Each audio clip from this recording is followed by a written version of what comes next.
പുസ്തകം 4-ാം അധ്യായം എന്റെ 1-ാം വാക്യമായി. വെളിപ്പാട് പുസ്തകം 4-ാം അധ്യായം 1-ാം വാക്യം.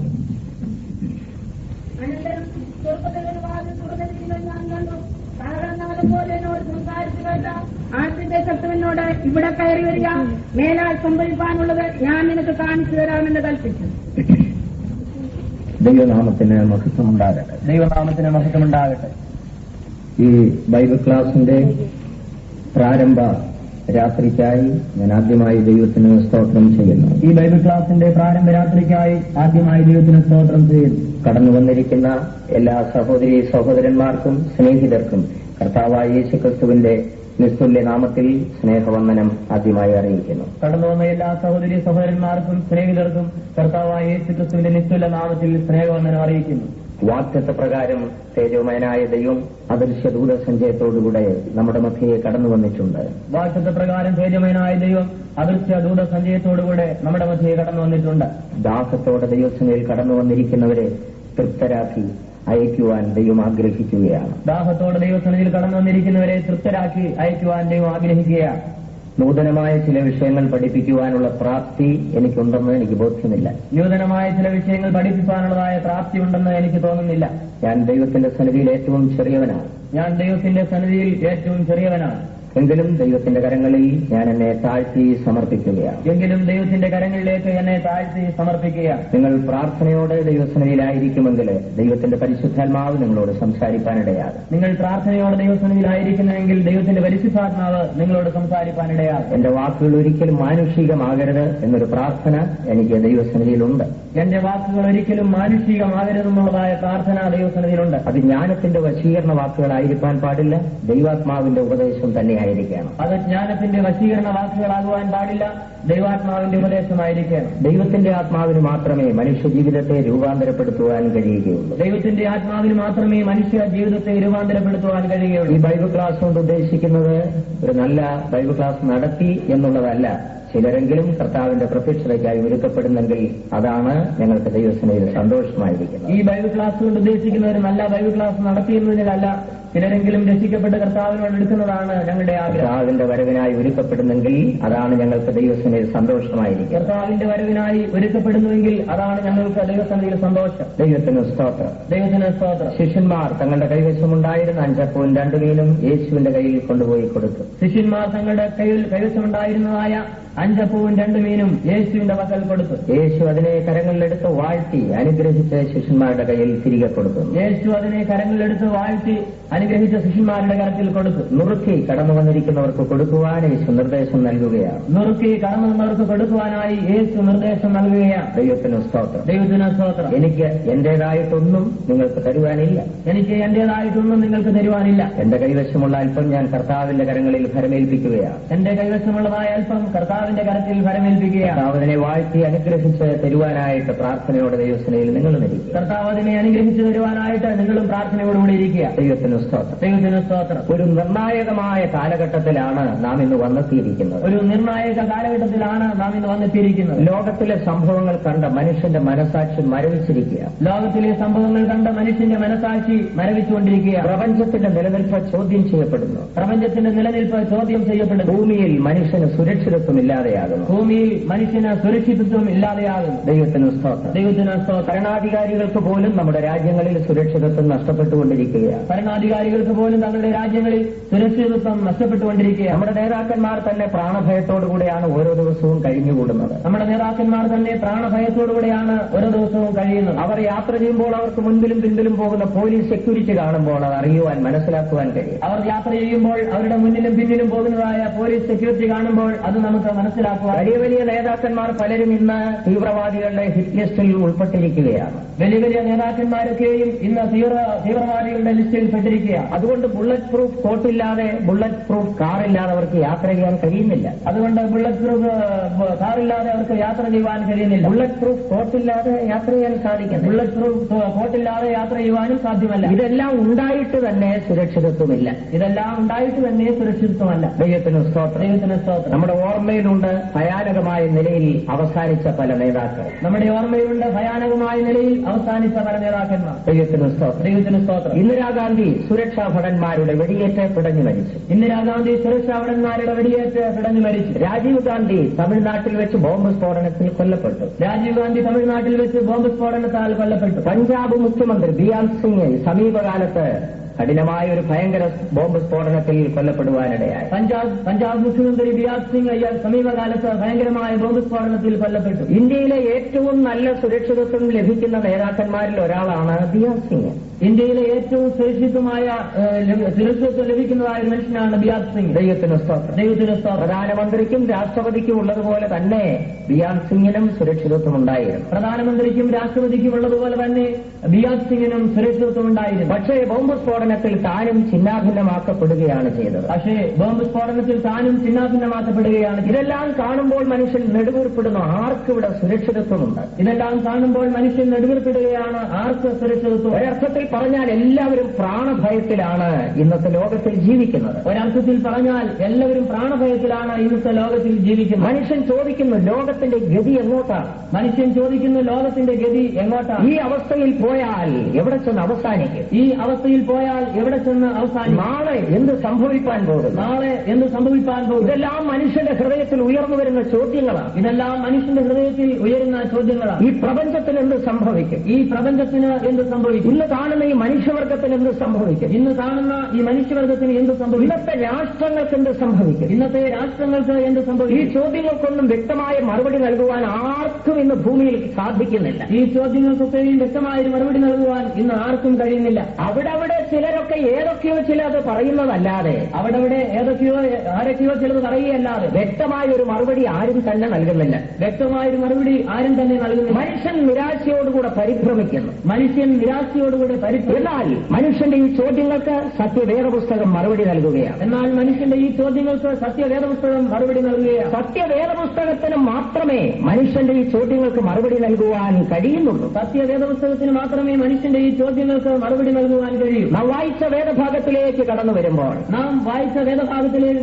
ഇവിടെ കയറി വരിക, മേലാൽ സംഭവിക്കാനുള്ളത് ഞാൻ നിന്നെ കാണിച്ചു തരാം. ഇവിടെ കയറി വരിക, മേലാൽ സംഭവിക്കാനുള്ളത് ഞാൻ നിന്നെ കാണിച്ചു തരാം. ഈ ദിവസങ്ങളിൽ നിങ്ങളോട് സംസാരിക്കുവാൻ ആഗ്രഹിക്കുന്ന വിഷയം അതാണ്. ഈ ദിവസങ്ങളിലായിട്ട് നിങ്ങളോട് സംസാരിക്കാൻ ആഗ്രഹിക്കുന്ന വിഷയം മേലാൽ സംഭവിക്കാനുള്ള വിഷയങ്ങൾ വേദപുസ്തകത്തിന്റെ അടിസ്ഥാനത്തിൽ ബൈബിൾ ചാർട്ടിന്റെ സഹായത്തോടെ നിങ്ങളോട് സംസാരിക്കാൻ താല്പര്യപ്പെടുന്നു. മേലാൽ സംഭവിക്കാനുള്ളത് വേദപുസ്തകത്തിന്റെ അടിസ്ഥാനത്തിൽ ബൈബിൾ ചാർട്ടിന്റെ സഹായത്തോടുകൂടെ നിങ്ങളോട് സംസാരിക്കാൻ താല്പര്യപ്പെടുക. പുതിയ നിയമത്തിലെ ഏക പ്രവചന പുസ്തകമാണ് വെളിപ്പാട് പുസ്തകം. പുതിയ നിയമത്തിലെ ഏക പ്രവചന പുസ്തകമാണ് വെളിപ്പാട് പുസ്തകം. വേദപുസ്തകം 1/3 ഭാഗം പ്രവചനങ്ങളാണ്. വേദപുസ്തകം 1/3 ഭാഗം പ്രവചനങ്ങളാണ്. അതിനെ 3ആയിട്ടാണ് തിരിക്കുന്നത്. പ്രവചനങ്ങളെ 3ആയിട്ട് തിരിക്കാം. ദൈവത്തിന് സ്തോത്രം. ദൈവത്തിന് സ്തോത്രം. നിറവേറിക്കഴിഞ്ഞ പ്രവചനങ്ങൾ, നിറവേറിക്കൊണ്ടിരിക്കുന്ന പ്രവചനങ്ങൾ, ഇനിയും നിറവേറുവാനുള്ള പ്രവചനങ്ങൾ. ദൈവത്തിന് മഹത്വമുണ്ടാകട്ടെ. ഇനിയും നിറവേറുവാനുള്ള പ്രവചനങ്ങളെ കുറിച്ചാണ് പ്രത്യേകമായിട്ട് പറയുവാൻ താല്പര്യപ്പെടുന്നത്. ഇനി നിറവേറുവാനുള്ളതായ പ്രവചനങ്ങളെ കുറിച്ചാണ് നിങ്ങളോട് അറിയിക്കാനുള്ളത്. ദൈവത്തിന് സ്തോത്രം.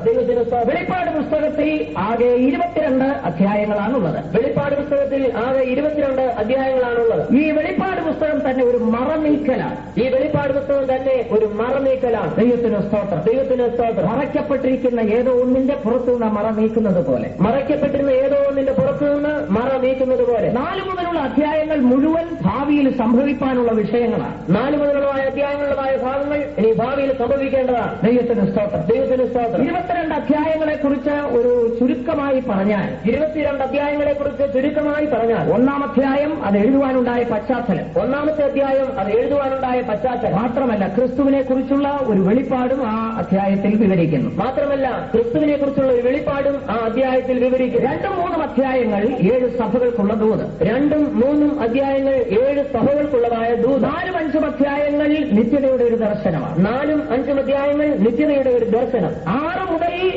11 വരെയുള്ള അധ്യായങ്ങൾ, 6 മുതൽ 11 വരെയുള്ള അധ്യായം യേശുവിന്റെ വരവിന് ശേഷം 7 വർഷം ഈ ഭൂമിയിൽ നടക്കുന്ന വിഷയങ്ങൾ വിവരിക്കുക. യേശുക്രിസ്തുവിന്റെ വരവിന് ശേഷമായിട്ട് 7 വർഷം ഈ ഭൂമിയിൽ നടക്കുന്ന സംഭവങ്ങൾ വിവരിക്കുന്നു. 12-ാം അധ്യായം പുതിയ നിയമസഭയുടെ ഒരു ചെറിയ കാഴ്ചപ്പാട്, 12-ാം അധ്യായം പുതിയ നിയമസഭയുടെ ഒരു ചെറിയ കാഴ്ചപ്പാട്, 13-ാം അധ്യായം എതിർ ക്രിസ്തുവിനെയും പൈശാചിക തൃത്വത്തെയും വിവരിക്കുന്നു. 13-ാം അധ്യായം എതിർ ക്രിസ്തുവിനെയും പൈശാചിക തൃത്വത്തെയും കുറിക്കുന്നു. 14-ാം അധ്യായത്തിൽ സിയോനെ കുറിച്ച് വിവരിക്കുന്നു. 14-ാം അധ്യായത്തിൽ സിയോനെ കുറിച്ച് വിവരിക്കുന്നു. 15-ഉം 16-ഉം അധ്യായങ്ങൾ 6 മുതൽ 9 വരെയുള്ള അധ്യായങ്ങളുടെ ഒരു ആവർത്തനമാണ്. 15-ഉം 16-ഉം അധ്യായങ്ങൾ 6 മുതൽ 9 വരെയുള്ള അധ്യായങ്ങളുടെ ഒരു ആവർത്തനമാണ്. 17-ാം അധ്യായത്തിൽ മർമ്മം മഹദിയാം ബാബിലോണിനെ കാണുന്നു. 17-ാം അധ്യായത്തിൽ മർമ്മം മഹദിയാം ബാബിലോണിനെ കാണുന്നു. 18-ാം അധ്യായത്തിൽ ബാബിലോണിന്റെ ന്യായവിധിയെക്കുറിച്ച് വിസ്തരിക്കുന്നു. 18-ാം അധ്യായത്തിൽ ബാബിലോണിന്റെ ന്യായവിധിയെക്കുറിച്ച് ചിത്രീകരിക്കുന്നു. 19-ാം അധ്യായത്തിൽ കുഞ്ഞാടിന്റെ കല്യാണം. 19-ാം അധ്യായത്തിൽ കുഞ്ഞാടിന്റെ കല്യാണം. 20-ാം അധ്യായത്തിൽ 1000 ആണ്ട് വാഴ്ച.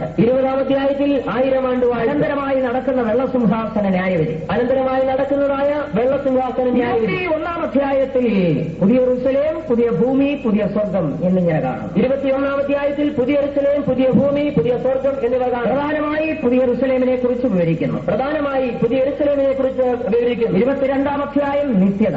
22-ാം അധ്യായം നിത്യത. ഇങ്ങനെയാണ് വെളിപ്പാട് പുസ്തകത്തെ നാം വിവരിച്ച് പഠിക്കുന്നത്. ഇങ്ങനെയാണ് വെളിപ്പാട് പുസ്തകത്തെ നാം വിവരിച്ച് പഠിക്കുന്നത്. അതിൽ 4 മുതലുള്ള അധ്യായങ്ങളെ കുറിച്ചാണ് ചിന്തിപ്പാൻ ആഗ്രഹിക്കുന്നത്. എന്നാൽ അതിൽ 4 മുതലുള്ള അധ്യായങ്ങളെ കുറിച്ചാണ് ചിന്തിപ്പാൻ ആഗ്രഹിക്കുന്നത്. ഇവിടെ കയറി വരിക, മേലാൽ സംഭവിപ്പാനുള്ളത് ഞാൻ നിങ്ങൾക്ക് കാണിച്ചു തരാം. ഇവിടെ കയറി വരിക, മേലാൽ സംഭവിപ്പാനുള്ളത് ഞാൻ നിന്നെ കാണിച്ചു തരാം. ഞങ്ങളുടെ പിമ്പിൽ ഒരു ചാർട്ട് വലിച്ചു കെട്ടിയിട്ടുണ്ട്. ഞങ്ങളുടെ പിമ്പിൽ ഒരു ചാർട്ട് വലിച്ചു കെട്ടിയിട്ടുണ്ട്. വേദപുസ്തകത്തിലെ 66 പുസ്തകങ്ങളുടെ സത്യങ്ങൾ ഈ ചാർട്ടിൽ രേഖപ്പെടുത്തിയിരിക്കുന്നു. വേദപുസ്തകത്തിലെ 66 പുസ്തകങ്ങളുടെ സത്യങ്ങൾ ഈ ചാർട്ടിൽ രേഖപ്പെടുത്തിയിരിക്കുകയാണ്. ദൈവത്തിന് സ്തോത്രം. ദൈവത്തിന് സ്തോത്രം. ദൈവം അനുവദിച്ചാൽ പിന്നീട് അതിനെക്കുറിച്ച് വിശദമായി പറയാം. ദൈവം അനുവദിച്ചാൽ പിന്നീട് അതിനെക്കുറിച്ച് വിശദമായി ഈ പറയാം. മീറ്റിംഗിന്റെ പേര് ബൈബിൾ ക്ലാസുകൾ എന്നാണ്. ഈ മീറ്റിംഗിന്റെ പേര് ബൈബിൾ ക്ലാസുകൾ എന്നാണ്. അതിനെക്കുറിച്ച് പഠിക്കുമ്പോൾ 2ആയിട്ട് തിരിച്ചു പഠിക്കാം. ബൈബിൾ ക്ലാസ് എന്ന് പറയുമ്പോൾ ബൈബിളിനെ കുറിച്ചുള്ള ക്ലാസ്, ബൈബിളിൽ നിന്നുള്ള ക്ലാസ്. അതിനെ 2ആയിട്ട് തിരിച്ചു പഠിക്കാം. ബൈബിളിനെ കുറിച്ചുള്ളതായ ക്ലാസ്, ബൈബിളിൽ നിന്നുള്ളതായ, അല്ലെങ്കിൽ ബൈബിളിനെ കുറിച്ചുള്ള പഠനം, അല്ലെങ്കിൽ രണ്ടാമത് ബൈബിളിൽ നിന്നുള്ള പഠനം. ബൈബിളിനെ കുറിച്ചുള്ള പഠനം, ബൈബിളിൽ നിന്നുള്ളതായ പഠനം. ബൈബിളിനെ കുറിച്ച് പഠിക്കുകയാണെങ്കിൽ വളരെയധികമായിട്ട് പഠിക്കാനുണ്ട്. ബൈബിളിനെ കുറിച്ച് പഠിക്കുകയാണെങ്കിൽ വളരെയധികം പഠിപ്പാനുണ്ട്. ദൈവത്തിന് സ്തോത്രം. ദൈവത്തിന് സ്തോത്രം. എന്നാൽ ബൈബിളിനെ കുറിച്ച് അല്പമായി മാത്രം പറയുവാൻ താല്പര്യപ്പെടും. എന്നാൽ ബൈബിളിനെ കുറിച്ച് അല്പമായി പറയുവാൻ താല്പര്യപ്പെടും. അതിനുശേഷം ബൈബിളിൽ നിന്നുള്ളതിനെ കുറിച്ച് പഠിക്കാം. അതിനുശേഷം ബൈബിളിൽ നിന്നുള്ളതിനെ കുറിച്ച് പഠിക്കാം. ഈ ബൈബിൾ എന്ന് പറയുന്നത് ഒരു മതഗ്രന്ഥമല്ല. ഈ ബൈബിൾ എന്ന് പറയുന്നത് ഒരു മതഗ്രന്ഥമല്ല. ചിലർ ചിന്തിക്കുന്നത് ഇത് ക്രിസ്ത്യാനികളുടെ മാത്രം ഒരു മതഗ്രന്ഥമാണ്. ചിലർ ചിന്തിക്കുന്നത് ക്രിസ്ത്യാനികളുടെ മാത്രം ഒരു മതഗ്രന്ഥമാണ്. ബൈബിൾ ഒരു മതഗ്രന്ഥമല്ല, പ്രത്യുത അതൊരു മഹൽ ഗ്രന്ഥമാണ്. ബൈബിൾ ഒരു മതഗ്രന്ഥമല്ല, അതൊരു മഹൽ ഗ്രന്ഥമാണ്. ദൈവത്തിന് സ്തോത്രം. ദൈവത്തിന് സ്തോത്രം. ഇതൊരു രാഷ്ട്രീയ ഗ്രന്ഥമല്ല. ഇതൊരു രാഷ്ട്രീയ ഗ്രന്ഥമല്ല. പക്ഷേ രാഷ്ട്രീയമായ അനേക വിമർശനങ്ങൾ ഇതിനകത്തുണ്ട്. പക്ഷേ രാഷ്ട്രീയമായ അനേക വിമർശനങ്ങൾ ഇതിനകത്തുണ്ട്. കഴിഞ്ഞ നാളുകളിൽ ആരൊക്കെയാണ് ഇവിടെ ഭരിച്ചതെന്ന് ഈ ബൈബിളിൽ പറയുന്നുണ്ട്. കഴിഞ്ഞ നാളുകളിൽ ആരൊക്കെയാണ് ഇവിടെ ഭരിച്ചിരുന്നതെന്ന് ബൈബിൾ പറയുന്നു. ഇപ്പോൾ ഇവിടെ ആരാണ് ഭരിക്കുന്നതെന്ന് ഈ വേദപുസ്തകം പറയും. ഇപ്പോൾ ആരാണ് ഭരിക്കുന്നതെന്ന് വേദപുസ്തകം പറയും. നാളെ ആരിവിടെ ഭരിക്കുമെന്നും വേദപുസ്തകം വ്യക്തമായി പറയും. നാളെ ആര് ഭരിക്കുമെന്നും വേദപുസ്തകം വ്യക്തമായി പറയും. രാഷ്ട്രീയമായ എല്ലാ ഗതിവിഗതികളും ഈ ബൈബിൾ വ്യക്തമായി പറയുന്നുണ്ട്. രാഷ്ട്രീയമായ എല്ലാ ഗതിവിഗതികളും ഈ ബൈബിളിൽ പറഞ്ഞിരിക്കുകയാണ്. ദൈവത്തിന് സ്തോത്രം. ദൈവത്തിന് സ്തോത്രം. എങ്കിലും ഇതൊരു രാഷ്ട്രീയ ഗ്രന്ഥമല്ല. എങ്കിലും ഇത് രാഷ്ട്രീയ ഗ്രന്ഥമല്ല. ബൈബിൾ ഒരു ശാസ്ത്രീയ ഗ്രന്ഥവുമല്ല. ബൈബിൾ ഒരു ശാസ്ത്രീയ ഗ്രന്ഥവുമല്ല. എന്നാൽ ശാസ്ത്രീയമായ പല വിഷയങ്ങൾ വേദപുസ്തകത്തിലുണ്ട്. എന്നാൽ ശാസ്ത്രീയമായ പല വിഷയങ്ങൾ വേദപുസ്തകത്തിലുണ്ട്. ഗന്ധകം കണ്ടുപിടിക്കുന്നതിന് 100 കണക്കിന് വർഷങ്ങൾക്ക് മുൻപേ ബൈബിളിൽ ഗന്ധകത്തെക്കുറിച്ച് എഴുതിയിട്ടുണ്ട്. ഗന്ധകം കണ്ടുപിടിക്കുന്നതിന് 100 വർഷങ്ങൾക്ക് മുൻപേ തന്നെ ബൈബിളിൽ ഗന്ധകത്തെക്കുറിച്ച് രേഖപ്പെടുത്തിയിരുന്നു. ദൈവത്തിന് സ്തോത്രം. ദൈവത്തിന് സ്തോത്രം. ഈ ഭൂമിയുടെ ആകൃതിയും ഭൂമിക്കുള്ളിൽ എന്താണെന്ന് മനുഷ്യൻ കണ്ടുപിടിക്കുന്നതിന് മുൻപേ ബൈബിളിൽ അത് രേഖപ്പെടുത്തി. ഈ ഭൂമിയുടെ ആകൃതിയും ഭൂമിക്കുള്ളിൽ എന്താണെന്നും മനുഷ്യൻ കണ്ടുപിടിക്കുന്നതിന് മുമ്പ് ബൈബിളിൽ രേഖപ്പെടുത്തിയിരുന്നു. ദൈവത്തിന് സ്തോത്രം. ദൈവത്തിന് സ്തോത്രം. ഏതാണ്ട് 1000 വർഷങ്ങൾക്ക് മുൻപ് ഭൂമിയുടെ അടിയിലെ തീയാണെന്ന് പറഞ്ഞാൽ മനുഷ്യന് വിശ്വസിക്കാൻ ബുദ്ധിമുട്ടുണ്ട്. ഏതാണ്ട് 1000 വർഷങ്ങൾക്ക് മുമ്പ് ഭൂമിയുടെ അടിയിൽ തീയാണെന്ന് പറഞ്ഞാൽ ആരും വിശ്വസിക്കുകയില്ല. 1000 വർഷം പോട്ട് 100 വർഷങ്ങൾക്ക് മുൻപ് ഈ ഭൂമിയുടെ അടിയിൽ തീയാണെന്ന് പറഞ്ഞാൽ വിശ്വസിക്കുമായിരുന്നു. 1000 പോട്ട് 100 വർഷങ്ങൾക്ക് മുമ്പ് ഭൂമിയുടെ അടിയിൽ തീയായിരുന്നു പറഞ്ഞാൽ മനുഷ്യൻ ചിന്തിക്കുമോ? വിശ്വസിക്കുമോ? എന്നാൽ ഇത് മനുഷ്യൻ കണ്ടുപിടിക്കുന്നതിന് ആയിരക്കണക്കിന് വർഷങ്ങൾക്ക് മുൻപേ പരിശുദ്ധാത്മാവ് കണ്ടുപിടിച്ചിരുന്നു. എന്നാൽ ഇത് മനുഷ്യൻ കണ്ടുപിടിക്കുന്നതിന് ആയിരക്കണക്കിന് വർഷങ്ങൾക്ക് മുമ്പേ പരിശുദ്ധാത്മാവ് ഇത് കണ്ടുപിടിച്ചു. അബ്രഹാമിന് സമകാലീനനായിരുന്ന ഇയ്യോബ് തന്റെ പുസ്തകത്തിൽ ഭൂമിയുടെ പ്രകൃതിയെക്കുറിച്ച് എഴുതുന്നു. അബ്രഹാമിന്റെ സമകാലീനനായ ഇയ്യോബ് ഭൂമിയുടെ ചിത്രത്തെ പുസ്തകത്തിൽ എഴുതുന്നു. പ്രകൃതിയെക്കുറിച്ച് പുസ്തകത്തിൽ എഴുതുന്നു. ഭൂമിയുടെ അടിയിൽ തീ കൊണ്ടെന്ന പോലെ മറിയുന്നു എന്ന്. ഭൂമിയുടെ അടിഭാഗം തീ കൊണ്ടെന്ന പോലെ മറിയുന്നു. അതിന് മുകളിലോ മനുഷ്യൻ കൃഷി ചെയ്യുന്നു, വിളവുണ്ടാക്കുന്നു. അതിന് മുകളിലോ മനുഷ്യൻ കൃഷി ചെയ്യുന്നു, ഭാഗം തീ കൊണ്ടെന്ന പോലെ മറിയുന്നു. അതിന്റെ അതേ ഭാഗം തീ കൊണ്ടെന്ന പോലെ മറിയുന്നു. ഇതിന്റെ അടിയിൽ തിളച്ചു മറിയുന്ന ലാവയാണെന്ന് മനുഷ്യൻ കണ്ടുപിടിക്കുന്നതിന് മുമ്പേ പരിശുദ്ധാത്മാവ് അത് കണ്ടുപിടിച്ചിരുന്നു. ഇതിന്റെ അടിയിൽ തിളച്ചു മറിയുന്ന ലാവയാണെന്ന് മനുഷ്യൻ കണ്ടുപിടിക്കുന്നതിന് മുമ്പേ പരിശുദ്ധാത്മാവ് കണ്ടുപിടിച്ചിരുന്നു. ശാസ്ത്രീയമായ നിഗമനങ്ങൾ വേദപുസ്തകത്തിലുണ്ട്. ശാസ്ത്രീയമായ നിഗമനങ്ങൾ വേദപുസ്തകത്തിലുണ്ട്. മനുഷ്യൻ ശൂന്യാകാശത്തിൽ ചെന്നെത്തുമെന്ന് 100 വർഷങ്ങൾക്ക് മുമ്പ് പറഞ്ഞാൽ വിശ്വസിക്കാൻ ബുദ്ധിമുട്ടായിരുന്നു. മനുഷ്യൻ ശൂന്യാകാശത്ത് ചെല്ലുമെന്ന് 100 വർഷങ്ങൾക്ക് മുമ്പ് പറഞ്ഞാൽ മനുഷ്യൻ വിശ്വസിക്കുമായിരുന്നു. എന്നാൽ ഓബദ്യാവിന്റെ പുസ്തകത്തിൽ നാം വായിക്കുന്നു. നീ കഴുകനെ പോലെ ഉയരത്തിൽ പ്രവേശിച്ചാൽ, നക്ഷത്രങ്ങളുടെ ഇടയിൽ കൂടുവെച്ചാൽ മനുഷ്യൻ കഴുകനെ പോലെ ഉയരുമെന്നും നക്ഷത്രങ്ങളുടെ ഇടയിൽ കൂടുവെക്കുമെന്നും പ്രവാചകൻ മുൻകൂട്ടി കാണുന്നു. മനുഷ്യൻ കഴുകനെ പോലെ ഉയരുമെന്നും നക്ഷത്രങ്ങളുടെ ഇടയിൽ കൂടുവെക്കുമെന്നും പ്രവാചകൻ മുൻകൂട്ടി കണ്ടു. എന്നാൽ ഈ സമീപകാലത്താണ് മനുഷ്യനത് വിശ്വസിപ്പാൻ കഴിഞ്ഞത്. ദൈവത്തിന് സ്തോത്രം. അതുകൊണ്ടാണ് ഞാൻ പറഞ്ഞത് ഇതൊരു ശാസ്ത്രീയ ഗ്രന്ഥമല്ലെങ്കിലും ശാസ്ത്രീയമായ പല വിഷയങ്ങൾ ഇതിനകത്തുണ്ട്. അതുകൊണ്ടാണ് പറഞ്ഞത് ഇത് ശാസ്ത്രീയമായ ഗ്രന്ഥമല്ലെങ്കിലും ശാസ്ത്രീയമായ അനേക വിഷയങ്ങൾ ഇതിലുണ്ട്. ജനാധിപത്യ ഭരണ സംവിധാനം ഈ ഭൂമിയിൽ വരുമെന്ന് ഈ ഭരണം ഉണ്ടാകുന്നതിന് 100 കണക്കിന് വർഷങ്ങൾക്ക് മുൻപേ പ്രവചിച്ചിരുന്നു. ജനാധിപത്യ ഭരണം ഭൂമിയിൽ വരുമെന്ന്, ഈ ഭരണം നിലവിൽ വരുന്നതിന് 100 വർഷങ്ങൾക്ക് മുമ്പേ, 100 കണക്കിന് വർഷങ്ങൾക്ക് മുമ്പേ ബൈബിളിൽ പറഞ്ഞിരുന്നു. ദൈവത്തിന് സ്തോത്രം. ഒരു ലോകത്തിലും രാജകീയ ഭരണം നിലനിൽക്കുന്ന കാലം, മുഴുവൻ ലോകത്തിലും രാജകീയമായ ഭരണം നിലനിൽക്കുന്ന കാലം. രാജകീയ ഭരണം നീക്കപ്പെടുമെന്നും ജനാധിപത്യ ഭരണം വരുമെന്നും ബൈബിൾ മുൻകൂട്ടി പറയുന്നു. രാജകീയ ഭരണം നീക്കപ്പെടുമെന്നും ജനാധിപത്യ ഭരണം വരുമെന്നും ബൈബിൾ നേരത്തെ പറഞ്ഞിരുന്നു. ദൈവത്തിന് സ്തോത്രം. എന്നാൽ അത് സമീപകാലത്താണ് നാം കാണുവാൻ തുടങ്ങിയത്. ദൈവത്തിന് സ്തോത്രം. ഒരു ശാസ്ത്രീയ ഗ്രന്ഥമല്ല, മതഗ്രന്ഥമല്ല, രാഷ്ട്രീയ ഗ്രന്ഥവുമല്ല. പിന്നെ ബൈബിൾ എന്താണ്? എന്നാൽ ബൈബിൾ എന്താണ്? മനുഷ്യരോടുള്ള ദൈവത്തിന്റെ അരുളപ്പാടാണ് സത്യവേദ പുസ്തകം. മനുഷ്യനോടുള്ള ദൈവത്തിന്റെ അരുളപ്പാടത്രേ സത്യവേദ പുസ്തകം. മനുഷ്യനോടുള്ള ദൈവത്തിന്റെ ദിവ്യമായ അരുളപ്പാട്, മനുഷ്യനോടുള്ളതായ ദൈവത്തിന്റെ ദിവ്യമായ അരുളപ്പാട് ഏതെങ്കിലും ഒരു ജാതിയോടുള്ളതല്ല, ഏതെങ്കിലും ഒരു ജാതിയോടുള്ളതല്ല, പ്രത്യേക മതവിഭാഗത്തോടുള്ളതല്ല, ഒരു പ്രത്യേക മതവിഭാഗത്തോടുള്ളതല്ല. സകല ഭൂസീമവാസികൾക്കുമുള്ള ദൈവിക ആലോചനയാണ് സത്യവേദ പുസ്തകം. സകല ഭൂസീമവാസികളോടുള്ളതായ ദൈവത്തിന്റെ ആലോചനയത്രേ സത്യവേദ പുസ്തകം. ദൈവത്തിന് സ്തോത്രം. ഏറെക്കുറെ 1600 വർഷങ്ങൾ കൊണ്ടാണ് ഈ വേദപുസ്തകം എഴുതിയത്. ഏറെക്കുറെ 1600 വർഷങ്ങൾ കൊണ്ടാണ് വേദപുസ്തകം എഴുതിയത്. എഴുതുവാൻ തുടങ്ങിയത് BC 1500-ലാണ്. ഇത് എഴുതുവാൻ തുടങ്ങിയത് BC 1500-ലാണ്. ആദ്യത്തെ 5 പുസ്തകങ്ങൾ മോശയാൽ എഴുതപ്പെട്ടതാണ്. ആദ്യത്തെ 5 പുസ്തകങ്ങൾ മോശയാൽ എഴുതപ്പെട്ടത്. അതിനെ ചോദ്യം ചെയ്യുന്ന മനുഷ്യരുമുണ്ട്. എന്നാൽ നമുക്ക് തെളിവുകൾ വെച്ച് നോക്കിയാൽ മോശയാണ് അത് എഴുതിയെന്ന് വെളിപ്പെടുത്തുവാൻ കഴിയും. എന്നാൽ തെളിവുകൾ വെച്ച് നോക്കിയാൽ മോശ തന്നെയാണ് എഴുതിയെന്ന് മനസ്സിലാകുവാൻ കഴിയും. 1500 BC 1500 എഴുതുവാൻ തുടങ്ങി. BC 1500 എഴുതുവാൻ തുടങ്ങി. AD 100 വരെയുള്ള കാലഘട്ടങ്ങളിൽ ജീവിച്ചിരുന്ന 40-ലധികം എഴുത്തുകാരാലാണ് ഈ വേദപുസ്തകം എഴുതപ്പെട്ടത്. 40-ലധികം എഴുത്തുകാരന്മാരാലാണ് ഈ വേദപുസ്തകം എഴുതപ്പെട്ടത്. ഇതിൽ എഴുതിയിരിക്കുന്ന പലരും തമ്മിൽ കണ്ടിട്ടില്ല. ഇതിൽ എഴുതിയിരിക്കുന്നതായ പലരും തമ്മിൽ കണ്ടിട്ടില്ല. ദൈവത്തിന് സ്തോത്രം. പക്ഷേ ഇവർ എഴുതിയിരിക്കുന്ന വിഷയങ്ങൾ പരസ്പരം ബന്ധിക്കപ്പെട്ടതാണ്. ബന്ധമുള്ളതാണ്. ദാനിയേൽ ക്രിസ്തുവിന് മുൻപ് 500-ഓളം വർഷങ്ങൾക്ക് മുൻപ് ജീവിച്ചിരുന്ന ആളാണ്. ദാനിയേൽ ക്രിസ്തുവിന് 500-ഓളം വർഷങ്ങൾക്ക് മുമ്പ് ജീവിച്ചിരുന്ന. എന്നാൽ യോഹന്നാൻ അപ്പോസ്തലനോ ക്രിസ്തുവിന് ശേഷമുള്ള 1-ാം നൂറ്റാണ്ടിൽ ജീവിച്ചിരുന്ന ആളാണ്. എന്നാൽ യോഹന്നാൻ അപ്പോസ്തലനോ ക്രിസ്തുവിന് ശേഷം 1-ാം നൂറ്റാണ്ടിൽ ജീവിച്ചിരുന്ന. ഇവർ തമ്മിൽ പരസ്പരം കണ്ടിട്ടില്ല. പക്ഷേ ദാനിയേൽ പ്രവചനവും വെളിപ്പാട് പുസ്തകവും വായിച്ചു നോക്കിയാൽ ഒരു ചങ്ങലയുടെ 2 കണ്ണുകൾ പോലെ തോന്നും. രണ്ടിലും പ്രാധാന്യമർഹിക്കുന്ന വിഷയങ്ങൾ പരസ്പരം ബന്ധിച്ചെഴുതിയിരിക്കുകയാണ്.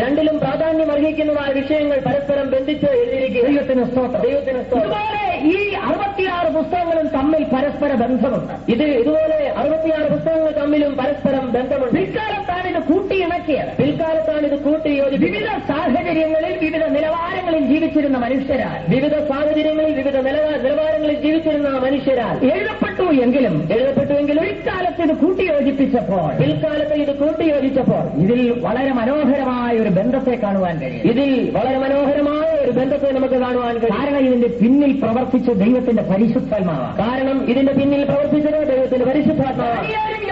തമ്മിൽ കണ്ടിട്ടില്ല എങ്കിലും കണ്ടിട്ടില്ല എങ്കിൽ ദാനിയേലിനെ പുസ്തകം എഴുതുവാൻ പ്രേരിപ്പിച്ചതും യോഹന്നാനെ വെളിപ്പാട് പുസ്തകം എഴുതുവാൻ പ്രേരിപ്പിച്ചതും പരിശുദ്ധാത്മാവാണ്. ദാനിയേലിനെ പുസ്തകം എഴുതുവാൻ പ്രേരിപ്പിച്ചതും യോഹന്നാന് വെളിപ്പാട് പുസ്തകം എഴുതുവാൻ പ്രേരിപ്പിച്ചതും പരിശുദ്ധാത്മാവാണ്. അതുകൊണ്ടാണ് ഇത് തമ്മിൽ ബന്ധമുള്ളത്. അതുകൊണ്ടാണ് ഇതിന് തമ്മിൽ ബന്ധമുള്ളത്. പിന്നിൽ പ്രവർത്തിച്ച കരം മാനുഷിക കരമല്ല, അത് പരിശുദ്ധാത്മാവിന്റെ കരമാണ്. ഇതിന് പിന്നിൽ പ്രവർത്തിച്ച കരം മാനുഷികമായ കരമല്ല, പരിശുദ്ധാത്മാവിന്റെ കരമത്രേ. ദൈവത്തിന് സ്തോത്രം, ദൈവത്തിന് സ്തോത്രം. ഈ ബൈബിൾ ഞാൻ വിശ്വസിക്കുവാൻ പല കാരണങ്ങളുണ്ട്. ഈ ബൈബിൾ ഞാൻ വിശ്വസിക്കാൻ പല കാരണങ്ങളുണ്ട്. ഞാനൊരു ക്രിസ്ത്യാനി ആയതുകൊണ്ടല്ല വേദപുസ്തകം വിശ്വസിക്കുന്നത്. ഞാൻ ഒരു ക്രിസ്ത്യാനി ആയതുകൊണ്ടല്ല വേദപുസ്തകം വിശ്വസിക്കുന്നത്. വേദപുസ്തകം വിശ്വസിക്കുവാൻ പല കാരണങ്ങളുണ്ട്. വേദപുസ്തകം വിശ്വസിക്കാൻ പല കാരണങ്ങളുണ്ട്. ദൈവത്തിന് സ്തോത്രം, ദൈവത്തിന് സ്തോത്രം. ലോകത്തിൽ അനേക പുസ്തകങ്ങൾ ഉണ്ടായിട്ടുണ്ട്. ലോകത്തിൽ അനേക പുസ്തകങ്ങൾ ഉണ്ടായിട്ടുണ്ട്. കാലപ്പഴക്കം കൊണ്ട് അതെല്ലാം ചവറ്റുകൊട്ടയിൽ തള്ളപ്പെട്ടിട്ടുണ്ട്. കാലപ്പഴക്കം കൊണ്ട് അതെല്ലാം ചവറ്റുകൊട്ടയിൽ തള്ളപ്പെട്ടിട്ടുണ്ട്. അതിന്റെ പുതുമ നഷ്ടപ്പെട്ടു പോയിട്ടുണ്ട്. അതിന്റെ പുതുമ നഷ്ടപ്പെട്ടു പോയിട്ടുണ്ട്. മനുഷ്യൻ അതിനെ പുറന്തള്ളിയിട്ടുണ്ട്. മനുഷ്യൻ അതിനെ പുറന്തള്ളിയിട്ടുണ്ട്. എന്നാൽ ആയിരക്കണക്കിന് വർഷങ്ങളായി പുതുമ നഷ്ടപ്പെടാതെ നിലനിൽക്കുന്ന ഒന്നുണ്ടെങ്കിൽ അത് സത്യവേദ പുസ്തകമാണ്. എന്നാൽ ആയിരക്കണക്കിന് വർഷങ്ങളാൽ പുതുമ നഷ്ടപ്പെടാതെ നിലനിൽക്കുന്ന ഒന്നുണ്ടെങ്കിൽ അത് സത്യവേദ പുസ്തകമാണ്. അതുകൊണ്ടാണ് ഞാൻ ഈ വേദപുസ്തകം വിശ്വസിക്കുന്നത്. അതുകൊണ്ടത്ര ഇന്ന് ഞാൻ ഈ സത്യവേദ പുസ്തകത്തിൽ വിശ്വസിക്കുന്നു. എന്തുകൊണ്ട് ഇതിന്റെ പുതുമ നഷ്ടപ്പെടുന്നില്ല? എന്തുകൊണ്ട് ഇതിന്റെ പുതുമ നഷ്ടപ്പെടുന്നില്ല? കാരണം ഇത് ദൈവത്തിന്റെ വചനമാണ്. കാരണം ഇത് ദൈവത്തിന്റെ വചനമാണ്. അതിനൊരിക്കലും പഴക്കമില്ല. അതിന് ഒരിക്കലും പഴക്കമില്ല. ദൈവത്തിന് പഴക്കമില്ല. ദൈവത്തിന് പഴക്കമില്ല. അവൻ പുരാതനമുള്ളവനും ശാശ്വതനുമായ ദൈവമാണ്. അവൻ പുരാതനമുള്ളവനും ശാശ്വതനുമാണ്. അവൻ ആദിയില്ലാത്തവനും അന്തമില്ലാത്തവനുമാണ്. അവൻ ആദിയില്ലാത്തവനും അന്തമില്ലാത്തവനുമാണ്. ദൈവം പണ്ടുപണ്ടേ ഉള്ളവനാണ്. ദൈവം പണ്ടുകൊണ്ടേ ഉള്ളവനാണ്. നിത്യം നിത്യമായി ജീവിക്കുന്നവനാണ്. നിത്യം നിത്യമായി ജീവിക്കുന്നവനാണ്. അതുകൊണ്ട് ദൈവത്തിന് കാലപ്പഴക്കത്താൽ പഴക്കമുണ്ടാകുന്നില്ല. അതുകൊണ്ട് ദൈവത്തിന്റെ കാലപ്പഴക്കത്താൽ പഴക്കമുണ്ടാകുന്നില്ല. ആകയാൽ ദൈവത്തിന്റെ വചനത്തിനും കാലപ്പഴക്കം കൊണ്ട് പഴക്കം ഉണ്ടാകുന്നില്ല. അതുകൊണ്ട് ദൈവത്തിന്റെ വചനത്തിനും കാലപ്പഴക്കത്താൽ പഴക്കം ഉണ്ടാകുന്നില്ല. ഇന്നും ഇതിന് പുതുമയുണ്ട്. ഇന്നും ഇതിന് പുതുമയുണ്ട്. നൂറുകണക്കിന് വർഷങ്ങളായിട്ട് ആയിരക്കണക്കിന് മനുഷ്യർ ഇതിൽ നിന്ന് പ്രസംഗിക്കുന്നു. നൂറുകണക്കിന് വർഷങ്ങളായിട്ട് ആയിരക്കണക്കിന് ആളുകൾ ഇതിൽ നിന്ന് പ്രസംഗിക്കുന്നു. ആയിരക്കണക്കിന് ആളുകൾ ഇതിൽ നിന്ന് പ്രസംഗിക്കുന്നു. ഈ 66 പുസ്തകങ്ങളിൽ നിന്ന് പ്രസംഗിക്കുന്നു. ഈ 66 പുസ്തകങ്ങളിൽ നിന്ന് ഈ പ്രസംഗിക്കുന്നു. 66 പുസ്തകങ്ങളിൽ നിന്ന് പഠിപ്പിക്കുന്നു. ഈ 66 പുസ്തകങ്ങളിൽ നിന്ന് ഇതുവരെയും പ്രസംഗിച്ചും പഠിപ്പിച്ചും തീർന്നിട്ടില്ല. ഇതുവരെയും പ്രസംഗിച്ചും പഠിപ്പിച്ചും തീർന്നിട്ടില്ല. ഈ നൂറ്റാണ്ടുകൾ പഠിപ്പിച്ചാലും ഇത് തീരുകയില്ല. ഇനി നൂറ്റാണ്ടുകൾ പഠിപ്പിച്ചാലും ഇത് തീരുകയുമില്ല. കടലിൽ നിന്ന് നിങ്ങൾ തുടം കൊണ്ട് വെള്ളം കോരുവാൻ ശ്രമിക്കുന്നത് പോലെ ഉള്ളൂ ഇതിൽ നിന്ന് കോരുവാൻ ശ്രമിക്കുന്നത്. കടലിൽ നിന്ന് തുടം കൊണ്ട് വെള്ളം കോരുവാൻ ശ്രമിക്കുന്നത് പോലെയാണ് ഇതുപോലെ ഇതിൽ നിന്ന് കോരുവാൻ ദൈവം ശ്രമിക്കുന്നത്. വലിയവനാണ്. ദൈവം വലിയവനാണ്. അവൻ സ്വർഗത്തിലും സ്വർഗാദി സ്വർഗത്തിലും അടങ്ങുന്നവനല്ല. അവൻ സ്വർഗത്തിനും സ്വർഗാദി സ്വർഗത്തിനും അടങ്ങുന്നവനല്ല. പ്രപഞ്ചം മുഴുവൻ നിറഞ്ഞു നിൽക്കുന്ന ദൈവം. പ്രപഞ്ചം മുഴുവനും നിറഞ്ഞു നിൽക്കുന്ന ദൈവം. സ്വർഗം മുഴുവൻ നിറഞ്ഞു നിൽക്കുന്ന ദൈവം. സ്വർഗം മുഴുവനും നിറഞ്ഞു നിൽക്കുന്ന ഈ ദൈവം. വലിയവനായ ദൈവത്തിന്റെ വചനം എത്ര വലിയതാണ്. ഈ വലിയവനായ ദൈവത്തിന്റെ വചനം എത്രയോ വലുതാണ്. ഈ ശ്രേഷ്ഠമായ ദൈവവചനത്തിന് കരങ്ങളെ ഉയർത്തി ഒരു മഹത്വം കൊടുക്കാട്ടെ. ദൈവത്തിന് സ്തോത്രം, ദൈവത്തിന് സ്തോത്രം. അതുകൊണ്ടാണ് ഞാൻ വേദപുസ്തകം വിശ്വസിക്കുന്നത്. അതുകൊണ്ടാണ് ഞാൻ വേദപുസ്തകം വിശ്വസിക്കുന്നത്. ഈ വേദപുസ്തകത്തിന് വിപരീതമായിട്ട് എതിരായിട്ട് പലർ പ്രവർത്തിച്ചിട്ടുണ്ട്. ഈ വേദപുസ്തകത്തിന് വിരോധമായിട്ട് പലരും പ്രവർത്തിച്ചിട്ടുണ്ട്. ഇതിനെ നശിപ്പിക്കുവാൻ, ഇല്ലാതെയാക്കുവാൻ പലരും ശ്രമിച്ചിട്ടുണ്ട്. ഇതിനെ നശിപ്പിക്കുവാൻ, ഇല്ലാതെയാക്കുവാൻ പലരും ശ്രമിച്ചു. എന്നാൽ അങ്ങനെ ശ്രമിച്ചവരൊക്കെ മൺമറഞ്ഞു പോയി. ഇന്നും ദൈവവചനം നിൽക്കുന്നു. എന്നാൽ അതിന് ശ്രമിച്ചവരൊക്കെയും മണ്ണറിഞ്ഞു പോയി. ഇന്നും ദൈവവചനം നിൽക്കുന്നു. തിരുവഴുത്തുകളെ നശിപ്പിക്കുവാൻ ശ്രമിച്ച ആദ്യത്തെ വ്യക്തി ഒരു ഇസ്രായേൽ രാജാവാണ്. തിരുവഴുത്തുകളെ നശിപ്പിക്കാനായിട്ട് ആദ്യം ശ്രമിച്ച ഒരു മനുഷ്യൻ ഇസ്രായേൽ രാജാവാണ്. യിരെമ്യാ പ്രവചനം 36-ാം അധ്യായത്തിന്റെ 21 മുതൽ 32 വരെയുള്ള വാക്യങ്ങൾ വായിച്ചാൽ അത് മനസ്സിലാക്കുവാൻ കഴിയും. യിരെമ്യാ പ്രവചനം 36-ാം അധ്യായം 21 മുതൽ 32 വരെയുള്ള വാക്യങ്ങൾ. 21 മുതൽ 32 വരെയുള്ള ആ വാക്യങ്ങൾ വായിച്ചാൽ അത് മനസ്സിലാക്കാൻ കഴിയും. ആ വാക്യങ്ങൾ വായിച്ചാൽ നമുക്ക് മനസ്സിലാക്കുവാൻ. എല്ലാ വാക്യങ്ങളും ഇപ്പോൾ വായിക്കേണ്ട, നിങ്ങൾ നോട്ട് ചെയ്ത് വീട്ടിൽ പോയി വായിച്ചാൽ മതി. നിങ്ങളത് നോട്ട് ചെയ്ത് വീട്ടിൽ പോയി വായിച്ചാൽ മതി. യഹോയാക്കീം എന്ന് പറയുന്ന രാജാവ്, യഹോയാക്കീം എന്ന് പറയുന്ന രാജാവ്, യിരെമ്യാ പ്രവാചകന് ദൈവത്തിന്റെ ആലോചനയുണ്ടായി. യിരെമ്യാ പ്രവാചകന് ദൈവത്തിന്റെ ആലോചനയുണ്ടായി. ദൈവാലോചന തന്റെ ശിഷ്യനായ ബാരൂക്കിനോട് യിരെമ്യാ പ്രവാചകൻ പറയുകയാണ്. യിരെമ്യാ പ്രവാചകൻ ദൈവാലോചന തന്റെ ശിഷ്യനായ ബാരൂക്കിനോട് അറിയിക്കുകയുണ്ടായി. ബാരൂക്ക് അത് ചുരുളുകളിൽ എഴുതി രേഖപ്പെടുത്തുന്നു, ബാരൂക്ക് അത് ചുരുളുകളിൽ എഴുതി രേഖപ്പെടുത്തി സൂക്ഷിക്കുന്നു. ദൈവത്തിന് സ്തോത്രം. ദൈവത്തിന് സ്തോത്രം. ഈ ചുരുളുകൾ രാജാവിന്റെ മുമ്പിൽ എത്തുവാനിടയായി. ഈ ചുരുളുകൾ രാജാവിന്റെ മുമ്പിൽ എത്തുവാനിടയായി. രാജാവ് തന്റെ ഗ്രീഷ്മഗ്രഹത്തിൽ ഇരിക്കുകയായിരുന്നു. രാജാവ് തന്റെ ഗ്രീഷ്മഗ്രഹത്തിൽ ഇരിക്കുകയായിരുന്നു. അപ്പോഴാണ് ഈ ചുരുളുകൾ വായിച്ചു കേൾക്കുന്നത്. വായിച്ചു കേൾക്കുന്നത്. ന്യായവിധിയുടെ ദൂതുകളാണത്. ന്യായവിധിയുടെ ദൂതാണ്. ഈ രാജാവിന്റെ മേൽ വരുവാനുള്ള ന്യായവിധി. ഈ രാജാവിന്റെ മേൽ വരുവാൻ പോകുന്ന ഇസ്രായേൽ ജനത്തിന്റെ മേൽ വരുവാൻ പോകുന്ന ന്യായവിധി. ഇസ്രായേൽ ജനത്തിന്റെ മേൽ വരുവാൻ പോകുന്ന ന്യായവിധി. ഇത് കേട്ടപ്പോൾ രാജാവിന് കോപം ജനിച്ചു. ഇത് കേട്ടപ്പോൾ രാജാവിന് കോപം ജനിച്ചു. തന്റെ സമീപത്ത് നെരുപ്പോട് കത്തിക്കൊണ്ടിരിക്കുകയാണ്. തന്റെ സമീപത്ത് നെരുപ്പോടെ കത്തിക്കൊണ്ടിരിക്കുക. അടുത്തുണ്ടായിരുന്ന കത്തിയെടുത്ത് ഈ തോൽച്ചുരുളുകളെ മുറിച്ച് കഷ്ണങ്ങളാക്കി തീക്കകത്തിട്ട് ചുട്ടുകളായി. അടുത്തുണ്ടായിരുന്നതായ കത്തി ഉപയോഗിച്ച് ഈ തോൽച്ചുരുളുകളെ നശിപ്പിച്ച തീയിലിട്ടു. ദൈവത്തിന് സ്തോത്രം.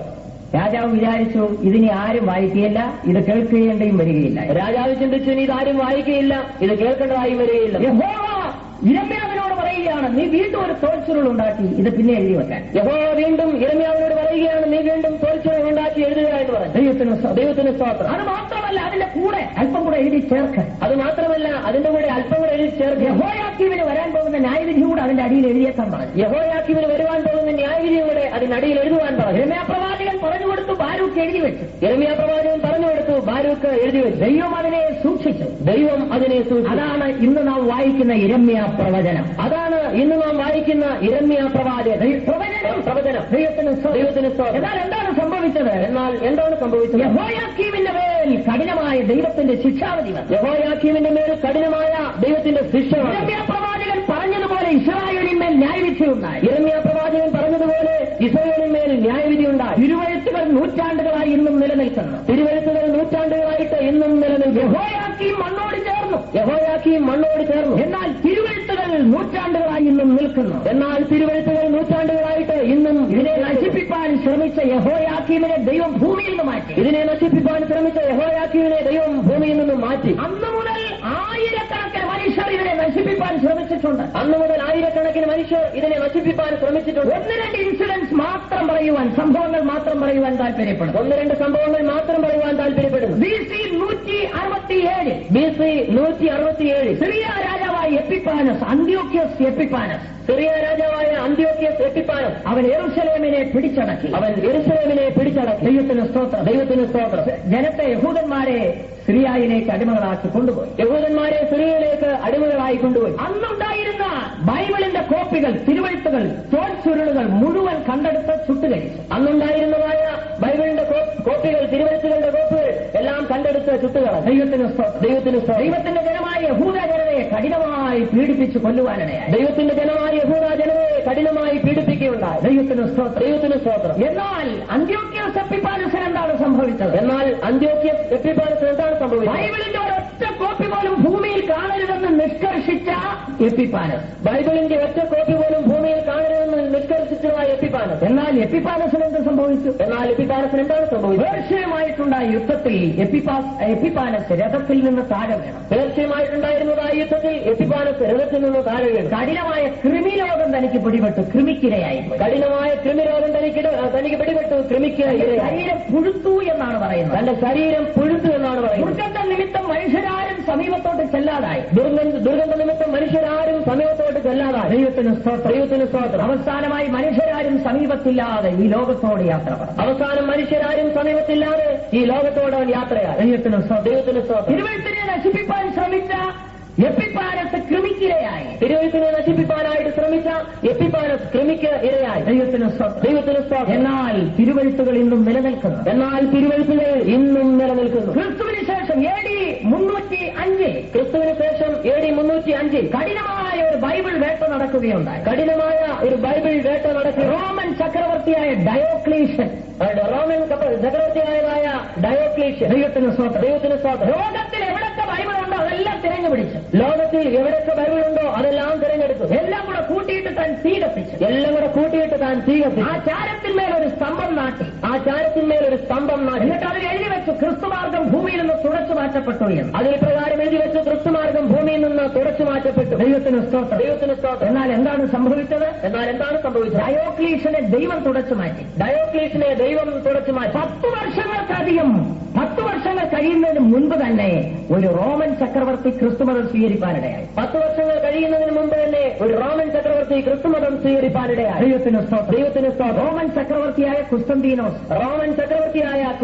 താൻ ക്രിസ്തുമതം സ്വീകരിച്ചു. ദൈവത്തിന് സ്തോത്രം. തന്റെ രാജ്യത്തിലെ പ്രജകളുടെ കയ്യിലെല്ലാം ബൈബിളിന്റെ കോപ്പി ആവശ്യമാണെന്ന് തനിക്ക് തോന്നി. തനിക്ക് തോന്നി. തേടി നടന്ന് എവിടെയെങ്കിലും തിരുവെഴുത്തിന്റെ കോപ്പി കാണാനുണ്ടോ? താൻ തേടി നടന്നു എവിടെയെങ്കിലും കോപ്പി കാണുവാൻ വിചാരിച്ചിരുന്ന മുഴുവൻ ചുട്ടുകരിച്ച ചുട്ടുകരിച്ചെന്ന അദ്ദേഹം വിചാരിച്ചത് മുഴുവനും ചുട്ടുകരിച്ചെന്ന രഹസ്യമായി സൂക്ഷിച്ചിരുന്ന 50 കോപ്പികൾ എടുത്ത് കുസ്തന്തീനോസിന്റെ കയ്യിൽ കൊണ്ടുപോയി. രഹസ്യമായി സൂക്ഷിച്ചിരുന്നതായ 50 കോപ്പികൾ എടുത്ത് കുസ്തന്തീനോസിന്റെ കയ്യിൽ കൊടുത്തു. തന്റെ പ്രജകൾക്കൊക്കെയും താനത് വിതരണം ചെയ്യുവാൻ, കോപ്പിയെടുത്ത് വിതരണം ചെയ്യുവാനിടയായി. തന്റെ പ്രജകൾക്കൊക്കെയും അതിന്റെ കോപ്പിയെടുത്ത് വിതരണം ചെയ്യുവാനിടയായി. ദൈവത്തിന് സ്തോത്രം. ദൈവത്തിന് AD 305 ഡയോക്ലീഷ്യൻ ബൈബിളിനെ നശിപ്പിക്കാൻ ശ്രമിക്കുന്നു. AD 305 ഡയോക്ലീഷ്യൻ ബൈബിളിനെ നശിപ്പിക്കാൻ ശ്രമിക്കുന്നു. എന്നാൽ AD 312 ദൈവപിതാവ് ഒരു റോമൻ ചക്രവർത്തി എഴുന്നേൽപ്പിച്ച് വേദപുസ്തകത്തെ വിപുലമായി പ്രചരിപ്പിക്കുന്നു. എന്നാൽ AD 312 വേറെ റോമൻ ചക്രവർത്തി എഴുന്നേൽപ്പിച്ച് ബൈബിൾ വിപുലമായി പ്രചരിപ്പിക്കുന്നു. വിപുലമായിട്ട് പ്രചരിപ്പിക്കുന്നു. ദൈവത്തിന് സ്തോത്രം. സത്യവേദ പുസ്തകം ഇന്നും നിലനിൽക്കുന്നു. സത്യവേദ പുസ്തകം ഇന്നും നിലനിൽക്കുന്നു. 18ാം നൂറ്റാണ്ടിൽ ഒരു പ്രശസ്തനായ ഫ്രഞ്ച് നിരീശ്വരവാദി ഉണ്ടായിരുന്നു, വോൾട്ടയർ. വോൾട്ടയർ എന്ന് പറയുന്നതായ ഒരു ഫ്രഞ്ച് നിരീശ്വരവാദി ഉണ്ടായിരുന്നു. 18ാം നൂറ്റാണ്ടിൽ ദൈവമില്ല എന്ന് പറഞ്ഞാൽ, ദൈവം ഇല്ല എന്ന് പറഞ്ഞാലാണ്. ദൈവത്തിന് സ്തോത്രം. ദൈവത്തിന് സ്തോത്രം. ബൈബിൾ കയ്യിൽ വെച്ചുകൊണ്ട് പുള്ളി ഇങ്ങനെ പറഞ്ഞു. ബൈബിൾ കയ്യിൽ വെച്ചുകൊണ്ട് പ്രകാരം പറഞ്ഞു, ഒരു നൂറ്റാണ്ടിനകം ബൈബിൾ കാഴ്ച ബംഗ്ലാവിലിരിക്കുന്ന ഒരു കാഴ്ച വസ്തു മാത്രമായിരിക്കും. ഒരു നൂറ്റാണ്ടിനകം ബൈബിൾ കാഴ്ച ബംഗ്ലാവിലിരിക്കുന്ന ഒരു കാഴ്ച വസ്തു ആയിരിക്കുമെന്ന്. ദൈവത്തിന് സ്തോത്രം. തന്റെ തത്വങ്ങൾ തന്റെ പുസ്തകങ്ങളൊക്കെ പ്രചരിപ്പിക്കുവാനായിട്ട് താൻ അക്ഷീണ പരിശ്രമം ചെയ്യുക. തന്റെ പുസ്തകങ്ങളൊക്കെയും പ്രചരിപ്പിക്കാൻ താൻ അക്ഷീണ പരിശ്രമം ചെയ്യുക. എന്നാൽ വോൾട്ടയർ ഭൂമിയിൽ നിന്ന് മാറ്റപ്പെട്ടു. വോൾട്ടയറുടെ വീടും പ്രസും, വോൾട്ടയറുടെ വീടും പ്രസും, തന്റെ ഓഫീസും ജനീവ ബൈബിൾ സൊസൈറ്റി വിലയ്ക്കുവാൻ. ദൈവത്തിന് സ്തോത്രം. ഇന്ന് അതൊരു ബൈബിൾ ഡിപ്പോയാണ്. നൂറുകണക്കിന് ആയിരക്കണക്കിന് ബൈബിളുകൾ ഇന്ന് വോൾട്ടയറിന്റെ വീട്ടിൽ ഇരിപ്പുണ്ട്. ഇപ്പോഴും നൂറുകണക്കിന് ആയിരക്കണക്കിന് ബൈബിൾ ഇന്ന് വോൾട്ടയറിന്റെ വീട്ടിൽ ഇരിപ്പുണ്ട്. ദൈവത്തിന് സ്തോത്രം. അതൊരു ബൈബിൾ ഡിപ്പോയാണ്. അതിന്നൊരു ബൈബിൾ ഡിപ്പോയാണ്. പല ഭാഷകളിലുള്ള ബൈബിൾ ഇന്ന് അവിടെ ഇരിപ്പുണ്ട്. പല ഭാഷകളിലുള്ളതായ ബൈബിൾ ഇന്ന് അവിടെ ഇരിപ്പുണ്ട്. വോൾട്ടയർ കാഴ്ച ബംഗ്ലാവിലായതല്ലാതെ ബൈബിൾ കാഴ്ച ബംഗ്ലാവിലായില്ല. വോൾട്ടയർ കാഴ്ച ബംഗ്ലാവിലായതല്ലാതെ ബൈബിൾ കാഴ്ച ബംഗ്ലാവിലായില്ല. ദൈവത്തിന് സ്തോത്രം. അതുകൊണ്ടാണ് ഞാൻ വേദപുസ്തകം വിശ്വസിക്കുന്നത്. ഇത് ദൈവവചനമാണ്. ഇതിനെ നശിപ്പിക്കാൻ ഒരൊറ്റ മനുഷ്യൻ വിചാരിച്ചാൽ നടക്കുകയില്ല. അതുകൊണ്ടാണ് ഞാനിത് വിശ്വസിക്കുന്നത്. ദൈവത്തിന്റെ വചനമാണ്. ഇതിനെ നശിപ്പിക്കാൻ ലോകത്തിൽ ഒരു മനുഷ്യനും കഴിയുകയില്ല. ദൈവത്തിന് സ്തോത്രം. ഇതിങ്ങനെ പറഞ്ഞു പോയാൽ വളരെയധികമുണ്ട്. നമ്മുടെ നൂറ്റാണ്ടിൽ കണ്ട ഒരു സംഭവം. ഇതിങ്ങനെ പറഞ്ഞു പോയാൽ വളരെയധികമുണ്ട്. നമ്മുടെ നൂറ്റാണ്ടിൽ നടന്നൊരു റഷ്യയിൽ കമ്മ്യൂണിസം ശക്തിപ്പെട്ട കാലം. ദൈവത്തിന് സ്തോത്രം. അന്നുണ്ടായിരുന്ന ഭരണകൂടത്തെ അട്ടിമറിച്ച് ദേവാലയങ്ങളെ നശിപ്പിച്ച് 50,000-ഓളം പുരോഹിതന്മാരെ കൊന്ന് മാർഗത്തെ ഇല്ലാതെയാക്കി കമ്മ്യൂണിസം റഷ്യയിൽ ശക്തിപ്പെട്ടു. ക്രിസ്തുമാർഗത്തെ ഇല്ലാതാക്കി കമ്മ്യൂണിസം റഷ്യയിൽ ശക്തിപ്പെട്ടു. കാറൽ മാർക്സ് ഇപ്രകാരം പറഞ്ഞു, സ്വർഗത്തിൽ നിന്ന് ദൈവത്തെ പുറത്താക്കിയിരിക്കുന്നു എന്ന്. ദൈവത്തിന് സ്തോത്രം. ഒരു നൂറ്റാണ്ട് തികഞ്ഞില്ല കമ്മ്യൂണിസം. 70 വർഷം കഴിഞ്ഞപ്പോൾ ലോകം കമ്മ്യൂണിസത്തെ പുറത്താക്കി. ശ്രേഷ്ഠരായ നേതാക്കന്മാരുടെ ശവശരീരങ്ങൾക്ക് പോലും അവിടെ സ്ഥാനമില്ലാതെ. ദൈവത്തിന് സ്തോത്രം. സ്വർഗത്തിൽ നിന്ന് ദൈവത്തെ പുറത്താക്കിയില്ല. പുറത്താക്കാൻ ആര് വിചാരിച്ചാലും നടക്കുകയില്ല. സ്വർഗത്തിൽ നിന്ന് ദൈവത്തെ പുറത്താക്കുവാൻ ആര് ശ്രമിച്ചാലും നടക്കുകയുമില്ല. ദൈവത്തിന് സ്തോത്രം. ആയിരക്കണക്കിന് ബൈബിളിന്റെ കോപ്പികൾ അവിടെ ചുട്ടുകരിക്കപ്പെട്ടു. എന്നാൽ ഇന്ന് അവിടെ എന്താണ് സംഭവിച്ചിരിക്കുന്നത്? സുവിശേഷത്തിന്റെ വാതിൽ റഷ്യയിൽ തുറന്നിരിക്കുന്നു. സുവിശേഷത്തിന് വേണ്ടി ദാഹിക്കുന്ന ആയിരക്കണക്കിന് മനുഷ്യർ. ബൈബിളിന്റെ കോപ്പിക്ക് വേണ്ടി മനുഷ്യൻ വെമ്പൽ കൊള്ളുകയാണ്, ഓടുകയാണ്.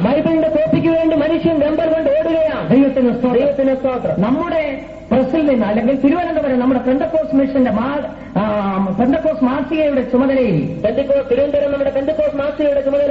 റഷ്യൻ ഭാഷയിൽ കുറെ ബൈബിൾ പ്രിന്റ് ചെയ്ത് ഇപ്പോൾ റഷ്യയിലേക്ക് അയച്ചു കൊടുത്തുകൊണ്ടിരിക്കുക. റഷ്യയിൽ നമ്മുടെ വേറെ ആരംഭിച്ചു കഴിഞ്ഞു. ഞാൻ ഈ പറഞ്ഞതിന്റെ അർത്ഥം തിരുവചനത്തെ നശിപ്പിക്കുവാൻ ആർക്കും സാധ്യമല്ല. കഴിയുകയില്ല. നൂറ്റാണ്ടുകളായി ഇന്നും ഇത് നിലനിൽക്കുന്നു. ഇതിനെ നശിപ്പിക്കുവാൻ ശ്രമിച്ച മനുഷ്യർ മൺമറഞ്ഞുപോയി. ഈ വചനം എത്ര ശ്രേഷ്ഠമാണ്. പുസ്തകം വിശ്വസിക്കുന്നത്ര ഭാഗ്യമാണ്. വിശ്വസിക്കുന്നത് എത്രയോ ഭാഗ്യമാണ്. ഇത് വായിക്കുന്നത് എത്രയോ ഭാഗ്യം. വായിച്ച് കേൾപ്പിക്കുന്നത്ര ഭാഗ്യമാണ്. ഇത് വായിച്ച് കേൾപ്പിക്കുന്നത് എത്രയോ ഭാഗ്യം. ഭാഗ്യമാണ്. പ്രമാണിക്കുന്നത് എത്രയോ ഭാഗ്യം. ഈ ശ്രേഷ്ഠമായ ദൈവത്തിന്റെ വചനത്തിനായി കരങ്ങൾ ഉയർത്തി വീണ്ടും ഒരു അലറിയ പറഞ്ഞാട്ടെ.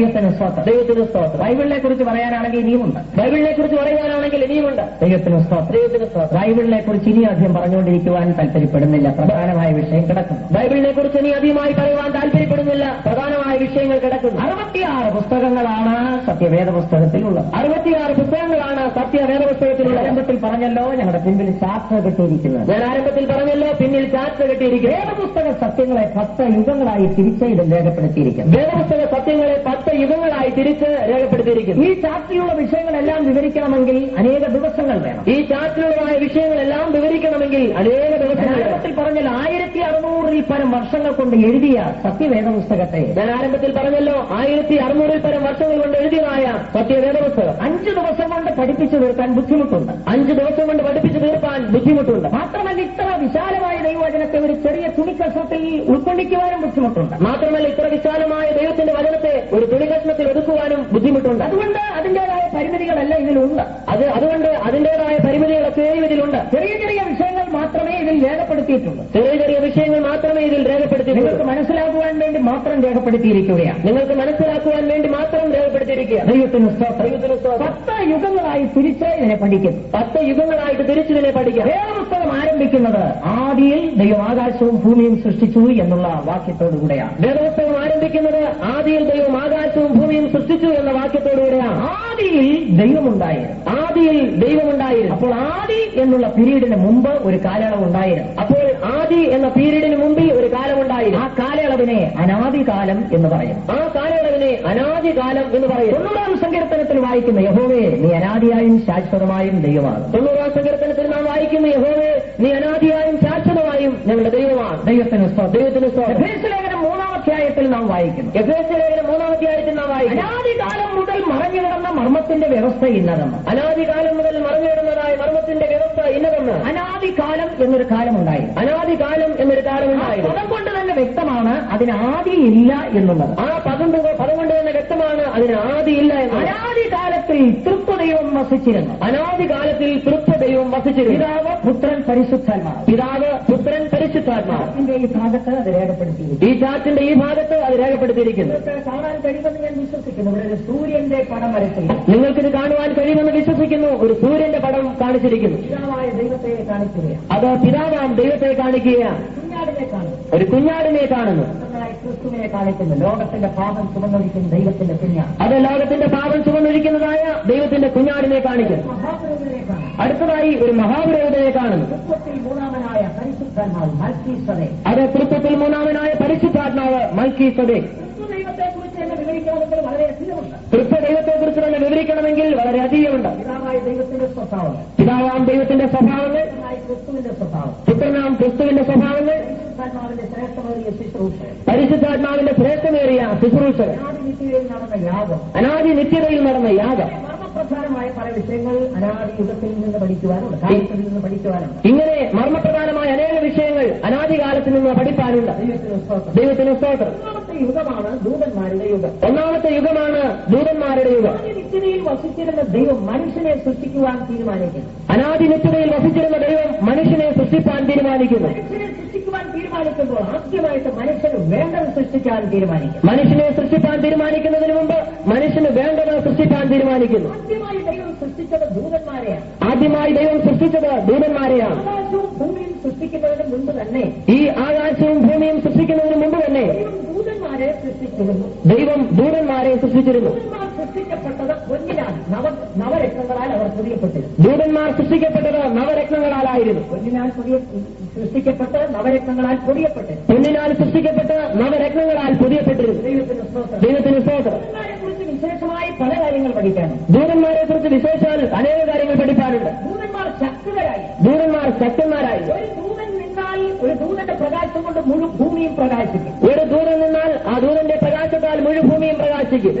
ദൈവത്തിന് സ്തോത്രം. ദൂതന്മാർക്ക് പ്രകൃതിയിന്മേൽ അധികാരമുണ്ടായിരുന്നു. ദൂതന്മാർക്ക് പ്രകൃതിയിന്മേൽ അധികാരമുണ്ടായിരുന്നു. വായുവിൽ പറക്കുവാനുള്ള കഴിവ് അവർക്കുണ്ടായിരുന്നു. വായുവിൽ പറക്കുവാനുള്ളതായ കഴിവ് അവർക്കുണ്ടായിരുന്നു. തീയുടെ മേൽ അധികാരമുണ്ടായിരുന്നു. തീയുടെ മേൽ അധികാരമുണ്ടായിരുന്നു. ദൈവത്തിന് സ്തോത്രം. ദൈവത്തിന് സ്തോത്രം. വായിക്കുന്നു ഒരു ദൂതൻ ഒരു രാത്രി കൊണ്ട് 1,85,000 പേരെ കൊന്നു. വേദപുസ്തകത്തിൽ നാം വായിക്കുന്നു ഒരു ദൂതൻ ഒരു രാത്രി കൊണ്ട് 1,85,000 പേരെ കൊന്നുവെന്ന്. ശക്തി എത്രമാത്രം വലുതാണെന്ന് അതിന് മനസ്സിലായിട്ടാണ്. ദൂതന്മാരുടെ ശക്തി അത്രമാത്രം വലുതായിരുന്നുവെന്ന് അതിൽ നിന്ന് മനസ്സിലായി. നാലായിത്തിരിക്കുന്നു. ദൂതന്മാരെ നാലായി തിരിക്കുന്നു. അവിടെ ഭരണക്രമങ്ങൾ ഉണ്ടായിരുന്നു അവർക്ക് സ്വർഗത്തിൽ. അവിടെ സ്വർഗത്തിൽ ഭരണക്രമങ്ങൾ ഉണ്ടായിരുന്നു. അവർക്ക് കൊടുത്തിരുന്ന ഭരണക്രമം അനുസരിച്ച് അവരെ നാലായിത്തിരിക്കുന്നു. അവർക്ക് കൊടുത്തിരുന്നതായ ഭരണക്രമം അനുസരിച്ച് നാലായിട്ട് തിരിക്കാം. കൊലോസ്യലേഖനം 1-16 വാക്യത്തിൽ അത് വായിക്കും. കൊലോസ്യലേഖനം 1-ാം അധ്യായത്തിന്റെ 16-ാം വാക്യത്തിൽ അത് വായിക്കും. വാഴ്ചകൾ, അധികാരങ്ങൾ, സിംഹാസനങ്ങൾ, കർത്തൃത്വങ്ങൾ. ഇങ്ങനെ 4 ഗ്രൂപ്പായിട്ട് ദൂതന്മാർ. ഒരു പരീക്ഷാഘട്ടമുണ്ടായിരുന്നു. ഇവർക്ക് ഒരു പരീക്ഷാഘട്ടമുണ്ടായിരുന്നു. പരീക്ഷാഘട്ടത്തിൽ ഈ 4 വിഭാഗത്തിൽ നിന്നും ഓരോ കൂട്ടർ വീണുപോയി. ഈ പരീക്ഷാഘട്ടത്തിൽ 4 കൂട്ടത്തിൽ നിന്നും ഓരോ കൂട്ടർ വീണുപോയി. ദൈവത്തിന് സ്തോത്രം. വീണുപോയ ദൂതന്മാർ പിശാചുക്കളായി പ്രവർത്തിക്കുന്നു. ആ വീണുപോയതായ ദൂതന്മാർ പിശാചുക്കളായിട്ട് പ്രവർത്തിക്കുന്നു. പിശാചുക്കളെ ആരാ സൃഷ്ടിച്ചത്? പിശാചുക്കളെ ദൈവം സൃഷ്ടിച്ചതല്ല. ചിലർ ചോദിക്കും പിശാചുക്കളെ ആരാണ് സൃഷ്ടിച്ചതെന്ന്. പിശാചുക്കളെ ദൈവം സൃഷ്ടിച്ചതല്ല. വീഴ്ച സംഭവിച്ച ദൂതന്മാരാണ് പിശാചുക്കളായി പ്രവർത്തിക്കുന്നത്. വീഴ്ച സംഭവിച്ച ദൂതന്മാരാണ് പിശാചുക്കളായിട്ട് പ്രവർത്തിക്കുന്നത്. പിശാചുക്കൾ ഇന്ന് ദൈവത്തിനും ദൈവജനത്തിനും വിരോധമായി പ്രവർത്തിച്ചുകൊണ്ടിരിക്കുക. പിശാചുക്കൾ ഇന്ന് ദൈവത്തിനും ദൈവത്തിന്റെ ജനത്തിനും വിരോധമായിട്ട് പ്രവർത്തിക്കുകയാണ്. വീഴുവാനുണ്ടായ കാരണങ്ങളുണ്ട്. അവർ വീഴുവാനുണ്ടായ കാരണങ്ങളുണ്ട്. ദൈവത്തിന് സ്തോത്രം. നിഗളം നിമിത്തം തങ്ങളുടെ വാഴ്ച കാത്തുകൊള്ളാഞ്ഞതിനാൽ തങ്ങളുടെ വാഴ്ച കാത്തുകൊള്ളാഞ്ഞതിനാൽ ഇങ്ങനെ വിവിധ കാരണങ്ങളാൽ അവർക്ക് വീഴ്ചയുണ്ട്. ഇങ്ങനെ വിവിധങ്ങളായ കാരണങ്ങളാൽ വീഴ്ചയുണ്ടായി. ദൂതന്മാരുടെ വീഴ്ചയോടുകൂടെ ഭൂമി പാഴും ശൂന്യമായി തീർന്നു. ദൂതന്മാരുടെ വീഴ്ചയോടുകൂടെ ഭൂമി പാഴും ശൂന്യമായി തീർന്നു. ദൂതന്മാരെ സൃഷ്ടിച്ചതിന് ശേഷം ദൈവം ഈ പ്രപഞ്ചത്തെ സൃഷ്ടിച്ചു. ദൂതന്മാരെ സൃഷ്ടിച്ചതിന് ശേഷമായിട്ട് ദൈവം പ്രപഞ്ചത്തെ സൃഷ്ടിച്ചു. ദൂതന്മാരെ ഭൂമിയിലാക്കി ഒരു കൂട്ടരെ സ്വർഗത്തിലുമായി. ദൂതന്മാരെ ഭൂമിയിലാക്കി ഒരു കൂട്ടരെ സ്വർഗത്തിലുമാക്കി. ദൈവത്തിന് സ്തോത്രം.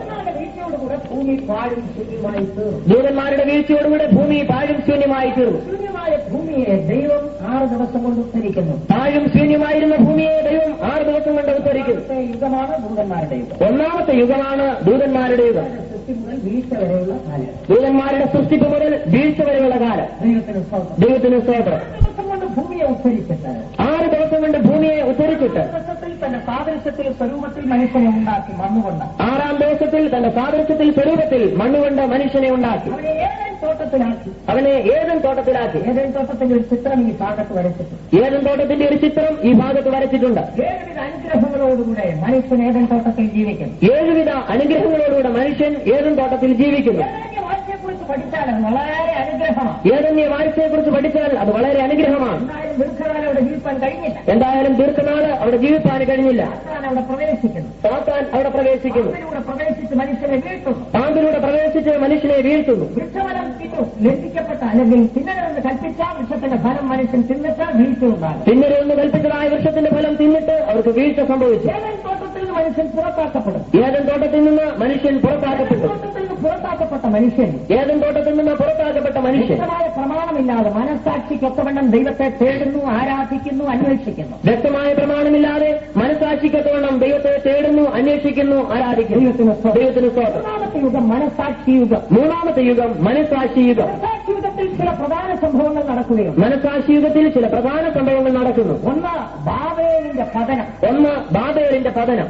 ഉൽപ്പത്തി പുസ്തകം 11-ാം അധ്യായത്തിൽ അതിനെക്കുറിച്ച് പറയും. ഉൽപ്പത്തി പുസ്തകം 11-ാം അധ്യായത്തിൽ അതിനെക്കുറിച്ച് പറയും. കാലത്തുണ്ടായ ജലപ്രളയം. നോഹയുടെ കാലത്തുണ്ടായ ജലപ്രളയം. ഉൽപ്പത്തി പുസ്തകം 6 മുതലുള്ള അധ്യായങ്ങളിൽ വിവരിക്കുന്നു. ഉൽപ്പത്തി പുസ്തകം 6 മുതലുള്ള അധ്യായങ്ങളിൽ അത് വിവരിക്കുന്നു. ദൈവത്തോടുകൂടെ നടന്നതിനാൽ എടുത്തുകൊള്ളപ്പെട്ട ഹാനോ. ദൈവത്തോടുകൂടി നടന്നതിനാൽ എടുത്തുകൊള്ളപ്പെട്ട ഹാനോ. ദൈവത്തിന് സ്തോത്രം. ദൈവത്തിന് സ്തോത്രം. അത് മാത്രവുമല്ല സോദോം ഗോമോറായുടെ ദഹനം. അത് മാത്രമല്ല സോദോം ഗോമോറയുടെ ദഹനം. ഇങ്ങനെ മനസ്സാക്ഷി യുഗത്തിൽ ചില പ്രധാന സംഭവങ്ങൾ. ഇങ്ങനെ മനസ്സാക്ഷി യുഗത്തിൽ ചില പ്രധാന സംഭവങ്ങൾ. മനസ്സാക്ഷി യുഗത്തിന്റെ അവസാനം സീനായ് മലയായിരുന്നു. മനസ്സാക്ഷി യുഗത്തിന്റെ അവസാനം സീനായ് മലയായിരുന്നു. യാക്കോബിന്റെ സന്തതി മിസ്രൈമിലേക്ക് അടിമകളായി പോകും. യാക്കോബിന്റെ സന്തതി മിസ്രൈമിലേക്ക് അടിമകളായി പോകും. 430 സംവത്സരം മിസ്രൈമിൽ പാർത്തു. അവർ 430 സംവത്സരം മിസ്രൈമിൽ പാർത്തു. 400 വർഷവും അടിമകളായിരുന്നു. 400 വർഷവും അടിമകളായിരുന്നു. അവരുടെ അടിമത്വം തികഞ്ഞപ്പോൾ മോശ മുഖാന്തരം അവരെ വിടുവിച്ചു കൊണ്ടുവരുന്നു. അവരുടെ അടിമത്വം തികഞ്ഞപ്പോൾ മോശ മുഖാന്തരം അവരെ വിടുവിച്ചു കൊണ്ടുവരുന്നു. അവർ മിസ്രൈമിൽ നിന്ന് വിടുവിക്കപ്പെട്ട് ചെങ്കടൽ കടന്ന് സീനായിലെത്തുന്നു. അവർ മിസ്രൈമിൽ നിന്ന് വിടുവിക്കപ്പെട്ട് ചെങ്കടൽ കടന്ന് സീനായിൽ എത്തുന്നു. യഹോവയായ ദൈവം മോശ മുഖാന്തരം ന്യായപ്രമാണവും കൽപ്പനകളും ജനത്തിന് കൊടുക്കുന്നു. യഹോവയായ ദൈവം മോശ മുഖാന്തരം ന്യായപ്രമാണവും കൽപ്പനയും ജനത്തിന് കൊടുക്കുന്നു. ന്യായപ്രമാണ യുഗം അവിടെ നിന്ന് ആരംഭിക്കുകയാണ്. ന്യായപ്രമാണ യുഗം അവിടെ ആരംഭിക്കുന്നു. ന്യായപ്രമാണ യുഗത്തിൽ എല്ലാത്തിനും പ്രമാണമുണ്ട്. ന്യായപ്രമാണ യുഗത്തിൽ എല്ലാത്തിനും പ്രമാണമുണ്ട്. മനസ്സാക്ഷി യുഗത്തിൽ വ്യക്തമായ പ്രമാണമൊന്നുമില്ല. മനസ്സാക്ഷി യുഗത്തിൽ വ്യക്തമായ പ്രമാണം ഉണ്ടായിരുന്നില്ല. മനസ്സാക്ഷിക്കൊത്തവണ്ണം അവർ ജീവിച്ചിരുന്നു. സ്വന്തം മനസ്സാക്ഷിക്കൊത്തവണ്ണം അവർ ജീവിച്ചിരുന്നു. യുഗത്തിൽ അങ്ങനെ ആയിരുന്നില്ല. ന്യായപ്രമാണ യുഗത്തിൽ അങ്ങനെ ആയിരുന്നില്ല.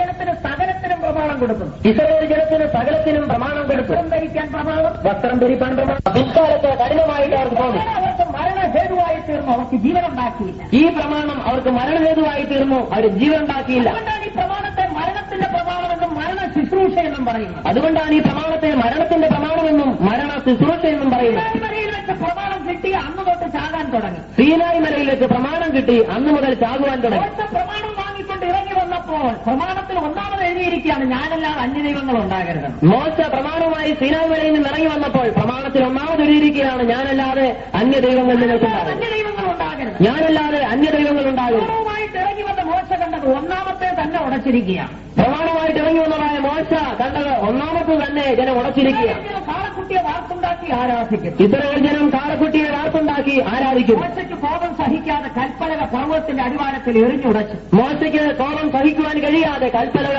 പർവ്വതത്തിന്റെ അടിവാരത്തിൽ എറിഞ്ഞുടച്ചു. ഇടിച്ചു പൊടിച്ച് വെള്ളത്തിൽ കലക്കി അവരെ കൊണ്ട് കുടിപ്പിച്ചു. കാളക്കുട്ടിയെ ഇടിച്ച് പൊടിച്ച് വെള്ളത്തിൽ വിട്ട് കലക്കി അവരെ കൊണ്ട് കുടിപ്പിച്ചു. അവരുണ്ടാക്കിയത് അവർ തന്നെ കുടിച്ചു. അവരുണ്ടാക്കിയത് അവർ തന്നെ കുടിച്ചു. ദൈവത്തിന് സ്തോത്രം. ദൈവത്തിന് സ്തോത്രം. ന്യായപ്രമാണത്താൽ മരണമുണ്ടാവുകയാണ്. ന്യായപ്രമാണത്താൽ മരണമുണ്ടാകുന്നു. സീനായി മലയിൽ നിന്ന് മരണം തുടങ്ങി സീനായിൽ എത്തുവോളം മരണമായി. സീനായി മലയിൽ നിന്ന് മരണമുണ്ടായി കനാനിൽ എത്തുവോളം മരണം. വെച്ച് എണ്ണപ്പെട്ടവരിൽ രണ്ടുപേർക്ക് മാത്രമേ കനാനിലെത്താൻ കഴിഞ്ഞു. സീനായിൽ വെച്ച് എണ്ണപ്പെട്ടതിൽ രണ്ടുപേർക്ക് മാത്രമേ കനാനിൽ എത്തുവാൻ കഴിഞ്ഞു. മുഴുവൻ മരുഭൂമിയിൽ പട്ടുപോവുകയായി. ബാക്കി മുഴുവനും മരുഭൂമിയിൽ പട്ടുപോയി. ഒരർത്ഥത്തിൽ അവരെ നശിപ്പിച്ചത് ആ പ്രമാണമാണ്. ഒരർത്ഥത്തിൽ അവരെ നശിപ്പിച്ചത് ആ പ്രമാണമായിരുന്നു. പ്രമാണത്തിന്റെ ബലഹീനത എന്ന് പറയുന്നതാണ്. ന്യായപ്രമാണത്തിന്റെ ബലഹീനത അതാണ്. ന്യായപ്രമാണം അപൂർണമായിരുന്നു, ബലഹീനമായിരുന്നു. ന്യായപ്രമാണം അപൂർണമായിരുന്നു, ബലഹീനവുമായിരുന്നു. ആരാധന ഉണ്ടായിരുന്നു, പക്ഷേ ആരാധിക്കുന്നവന്റെ മനസാക്ഷിക്ക് ഒരു ശുദ്ധിയും ഉണ്ടാകുന്നില്ല. അന്ന് ആരാധന ഉണ്ടായിരുന്നു, ആരാധിക്കുന്നവന്റെ മനസാക്ഷിക്ക് ഒരു ശുദ്ധിയും ഉണ്ടായിരുന്നില്ല. ദൈവത്തിന് സ്തോത്രം. ദൈവത്തിന് സ്തോത്രം. ആലയമുണ്ടായിരുന്നു, മരം കൊണ്ടുണ്ടാക്കിയ ആലയമായിരുന്നു. അന്ന് ഒരു ആലയം ഉണ്ടായിരുന്നു, മരം കൊണ്ടുണ്ടാക്കിയ ആലയം. പൊന്നൊക്കെ അതിൽ പൊതിഞ്ഞു വെച്ചു എന്നുള്ളതേ. പിന്നെ പൊന്നൊക്കെ അതിൽ പൊതിഞ്ഞ് വെച്ചു എന്നുള്ളത്. ഈ ന്യായപ്രമാണത്തിന് മനുഷ്യനെ രക്ഷിക്കാൻ കഴിഞ്ഞില്ല. ഈ ന്യായപ്രമാണത്തിന് മനുഷ്യനെ രക്ഷിക്കാൻ കഴിഞ്ഞില്ല. തോട്ടത്തിൽ നിന്ന് പുറത്താക്കപ്പെട്ട മനുഷ്യനെ യുഗങ്ങളായി ദൈവം ഇടപെട്ട് രക്ഷയിലേക്ക് കൊണ്ടുവരുവാൻ ശ്രമിക്കുകയാണ്. ഏതൻ തോട്ടത്തിൽ നിന്ന് പുറത്താക്കപ്പെട്ടതായ മനുഷ്യനെ യുഗങ്ങളായിട്ട് ദൈവം രക്ഷയിലേക്ക് കൊണ്ടുവരുവാൻ ശ്രമിക്കുക.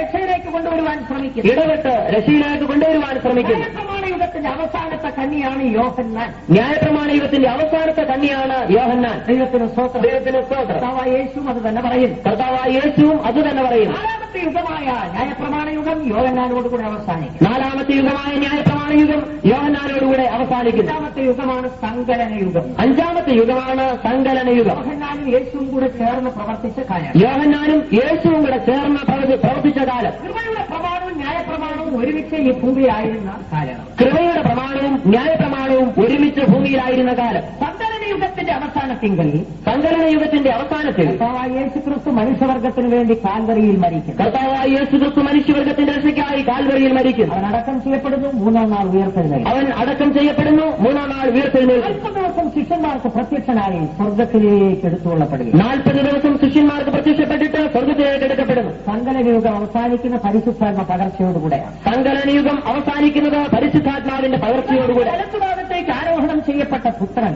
പിതാവിന്റെ വലഭാഗത്ത് ആരോഹണം ചെയ്യപ്പെട്ട പുത്രൻ പിതാവിനോട് ചോദിച്ചു വാങ്ങി പരിശുദ്ധാത്മാവെന്ന കാര്യസ്ഥനെ ഭൂമിയിലേക്ക് അയക്കുന്നു. ആറാമത്തെ യുഗം. പിതാവിനോട് ചോദിച്ചു വാങ്ങി പരിശുദ്ധാത്മാവെന്ന കാര്യസ്ഥനെ ഭൂമിയിലേക്ക് അയക്കുന്നു. ആറാമത്തെ യുഗം. ദൈവത്തിന് സ്തോത്രം. ദൈവത്തിന് സ്തോത്രം. അപ്പോസ്തല പ്രവൃത്തി 2-ാം അധ്യായത്തിൽ അത് വായിക്കുന്നു. അപ്പോസ്തല പ്രവൃത്തി 2-ാം അധ്യായത്തിൽ നാം അത് വായിക്കുന്നു. 120 പേർ പരിശുദ്ധാത്മാവിനാൽ നിറയപ്പെടുകയാണ്. 120 പേർ പരിശുദ്ധാത്മാവിനാൽ നിറയപ്പെട്ടു. കൃപായുഗം ആരംഭിക്കുന്നു. ആറാമത്തെ യുഗം. ആറാമത്തെ യുഗം ആരംഭിക്കുന്നു. നാം ഇന്ന് ജീവിക്കുന്നത് കൃപായുഗത്തിലാണ്. നാം ഇന്ന് ജീവിക്കുന്നത് കൃപായുഗത്തിലാണ്. കൃപായുഗത്തിന്റെ അവസാന ഘട്ടത്തിൽ. കൃപായുഗത്തിന്റെ അവസാന ഘട്ടത്തിൽ. അടുത്തതാണ് വിഷയം. ഇനി എന്താണ് സംഭവിക്കാനുള്ളത്? അടുത്തതാണ് വിഷയം. ഇനി എന്താണ് സംഭവിക്കാനുള്ളത്? കൃപായുഗത്തിന്റെ അവസാനത്തിൽ എന്ത് സംഭവിക്കണം? ഈ കൃപായുഗത്തിന്റെ അവസാനത്തിൽ എന്ത് സംഭവിക്കും? ദൈവത്തിന് സ്തോത്രം. ദൈവത്തിന് സ്തോത്രം.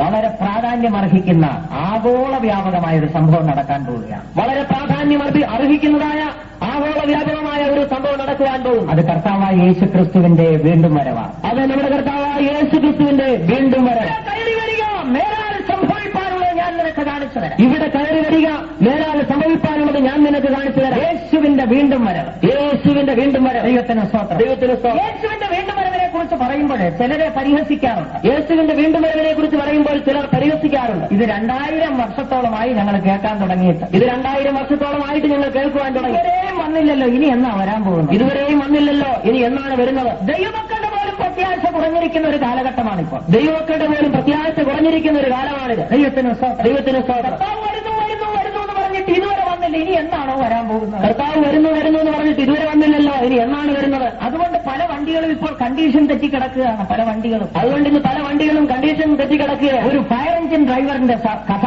ഒരു സംഭവം ഞാൻ ഓർത്തു പോകും. ഒരു ഫയർ എഞ്ചിൻ ഡ്രൈവറുടെ സംഭവം ഞാൻ ഓർക്കുകയാണ്. ദൈവത്തിന് സ്തോത്രം. താനൊരു ഫയർ എഞ്ചിൻ ഡ്രൈവറായിരുന്നു. ഫയർ എഞ്ചിന്റെ ഡ്രൈവർ. താനൊരു ഫയർ എഞ്ചിന്റെ ഡ്രൈവറായി. ഗവൺമെന്റ് ഉദ്യോഗസ്ഥനാണ്. ഗവൺമെന്റ് ഉദ്യോഗസ്ഥനാണ്. ദൈവത്തിന് തനിക്ക് ഡ്യൂട്ടിയുണ്ട്, തനിക്ക് ചുമതലയുണ്ട്. തനിക്ക് ചുമതലയുണ്ടായി. എല്ലാ ദിവസവും താന് വണ്ടിയുടെ അടുക്കൽ വരണം. എല്ലാ ദിവസവും താൻ വണ്ടിയുടെ അടുക്കൽ വരണം. എന്നിട്ട് വണ്ടിയുടെ കണ്ടീഷൻ നോക്കണം. എന്നിട്ട് വണ്ടിയുടെ കണ്ടീഷൻ നോക്കും. ഡീസലുണ്ടോ, എഞ്ചിൻ ഓയിലുണ്ടോ, ബാറ്ററി കണ്ടീഷനാണോ, സ്റ്റാർട്ടിംഗ് കണ്ടീഷനാണോ, എല്ലാം നോക്കി സ്റ്റാർട്ട് ചെയ്ത് റേസ് ചെയ്ത് അങ്ങനെ ഓഫ് ചെയ്തിരിക്കണം. അങ്ങനെ ഓഫ് ചെയ്തിടും. ദിവസവും കണ്ടീഷൻ ആയിരിക്കണം. തീ കത്തിയോ ഇല്ലയോ എന്നുള്ള വിഷയമല്ല, വണ്ടി കണ്ടീഷൻ ആയിരിക്കണം. തീ കത്തിയോ ഇല്ലയോ അത് വിഷയമല്ല, വണ്ടി കണ്ടീഷൻ ആയിരിക്കണം. ദൈവത്തിന് സ്തോത്രം. ഒരു ഫയർ എഞ്ചിൻ ഡ്രൈവർ പുള്ളിക്കാരൻ മാസങ്ങളായിട്ട് ഈ പ്രവൃത്തി ചെയ്തുകൊണ്ടിരിക്കുക. ദിവസവും വരും, വണ്ടിയെ കയറും, സ്റ്റാർട്ട് ചെയ്യും, നോക്കും. പക്ഷേ ഒരു ഫോൺ കോളും വരുന്നില്ല, എന്നും തീ കത്തിയതായിട്ട്. പുള്ളിക്കാരൻ മാസങ്ങളായിട്ട് ഇങ്ങനെ നോക്കിക്കൊണ്ടിരിക്കുകയാണ്, ഒരു ഫോൺ കോളും വരുന്നില്ല. ദിവസം ഇത് തന്നെ ചെയ്യുക. വണ്ടിയെ കയറുന്നു, റേഡിയേറ്റർ വെള്ളം ഒഴിക്കുന്നു, ഓയിൽ നോക്കുന്നു, ഡീസൽ ഒഴിക്കുന്നു, എല്ലാം വണ്ടിയെ കയറി ഓയിൽ നോക്കുന്നു, റേഡിയേറ്ററിൽ വെള്ളം ഒഴിക്കുന്നു, എല്ലാം ചെയ്യുന്നുണ്ട്. ദൈവത്തിന് സ്തോത്രം. വൈകുന്നേരം വരെ അവിടെ ഇരുന്നേച്ച് വീട്ടിൽ പോകും. വൈകുന്നേരം വരെ അവിടെ ഇരുന്നിട്ട് വീട്ടിൽ പോകും. മാസങ്ങൾ ഇങ്ങനെ തുറന്നുകൊണ്ടേയിരുന്നു. അദ്ദേഹത്തിന്റെ ഹൃദയത്തിലൊരു ചിന്തയുണ്ടായി. ഞാൻ ഈ വൃഥാ പ്രയത്നം, ഈ വെറുതെയുള്ള വേല എന്തിനാ ചെയ്യുന്നത്? എന്തിനാണ് ചെയ്യുന്നത്? എത്ര മാസങ്ങളായിട്ട് ഇത് തുടർന്നുകൊണ്ടിരിക്കുക. ഒരിടത്തും തീ കത്തുന്നില്ല, എനിക്ക് പോകേണ്ട ആവശ്യവും വരുന്നത്. ഒരിടത്തും തീ കത്തുന്നില്ല, എനിക്ക് പോകേണ്ടതായ ആവശ്യവുമില്ല. ഒരു ദിവസം താൻ വിചാരിച്ചു ഇന്ന് എന്തായാലും വണ്ടി ഒന്നും നോക്കുന്നില്ല. ഒരു ദിവസം താൻ ചിന്തിച്ച് ഇന്ന് വണ്ടിയൊന്നും നോക്കുന്നില്ല. കുഴപ്പമൊന്നും കാണുകയല്ല, ശരിയായിരിക്കും. കുഴപ്പമൊന്നും കാണുന്നില്ല, ശരിയായിരിക്കാം. ദൈവത്തിന് സ്തോത്രം. അന്ന് താൻ വാഹനം ശ്രദ്ധിച്ചില്ല. ഡീസലുണ്ടോ നോക്കിയില്ല. ഓയിൽ ലെവൽ ശരിയാണോ നോക്കിയില്ല. സ്റ്റാർട്ടിംഗ് കണ്ടീഷൻ ആണോ നോക്കിയില്ല. ദൈവത്തിന് സ്തോത്രം. പുള്ളി വിചാരിച്ച് ശരിയായിരിക്കാം. ഇന്ന് നമ്മൾ പലരും പറയുന്നു ശരിയായിരിക്കും, എല്ലാം ശരിയായിരിക്കും, കർത്താവ് വന്നാൽ മതി, ഞാൻ പോകാൻ റെഡിയാ. ഇന്ന് പലരും പറയുന്നത് പോലെ എല്ലാം ശരിയാണ്, കർത്താവ് വന്നാൽ പോകാൻ ശരിയാണ്. ദൈവത്തിന് സ്തോത്രം. ഒന്നാം ദിവസം വൈകുന്നത് വരെ അവിടെ ഇരുന്നു. വൈകുന്നേരം വരെ ഇരുന്നു. എങ്ങും തീ പിടിച്ചില്ല, ഫോണും വന്നില്ല. വളരെ ആശ്വാസം. പിറ്റേ ദിവസവും വന്നു.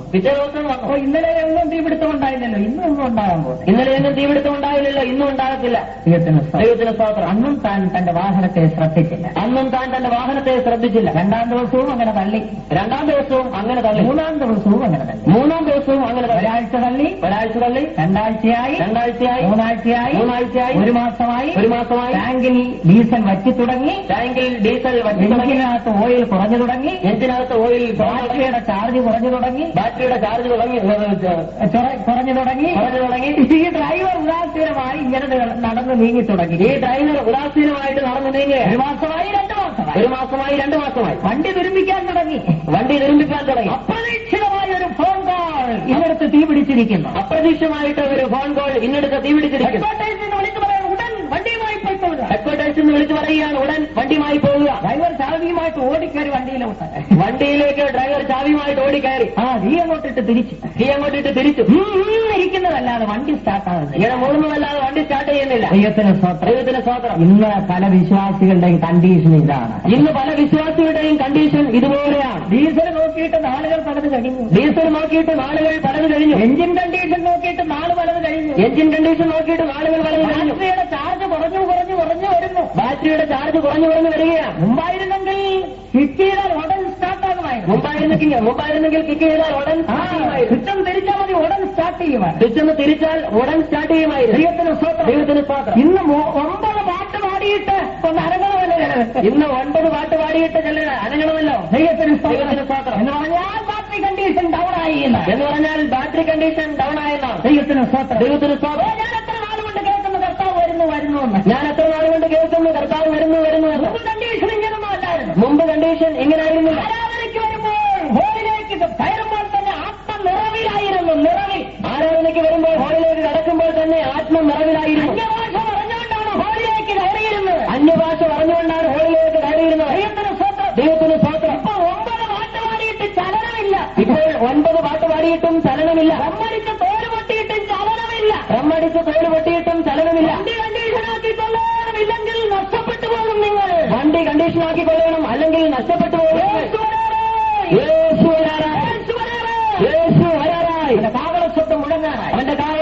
മറുനാളായി അപ്രതീക്ഷിതമായ ഒരു നാളിൽ മുന്നറിയിപ്പുണ്ടാകും. അപ്രതീക്ഷിതമായ ഒരു നാളിൽ ഒരു മുന്നറിയിപ്പുണ്ടാകും.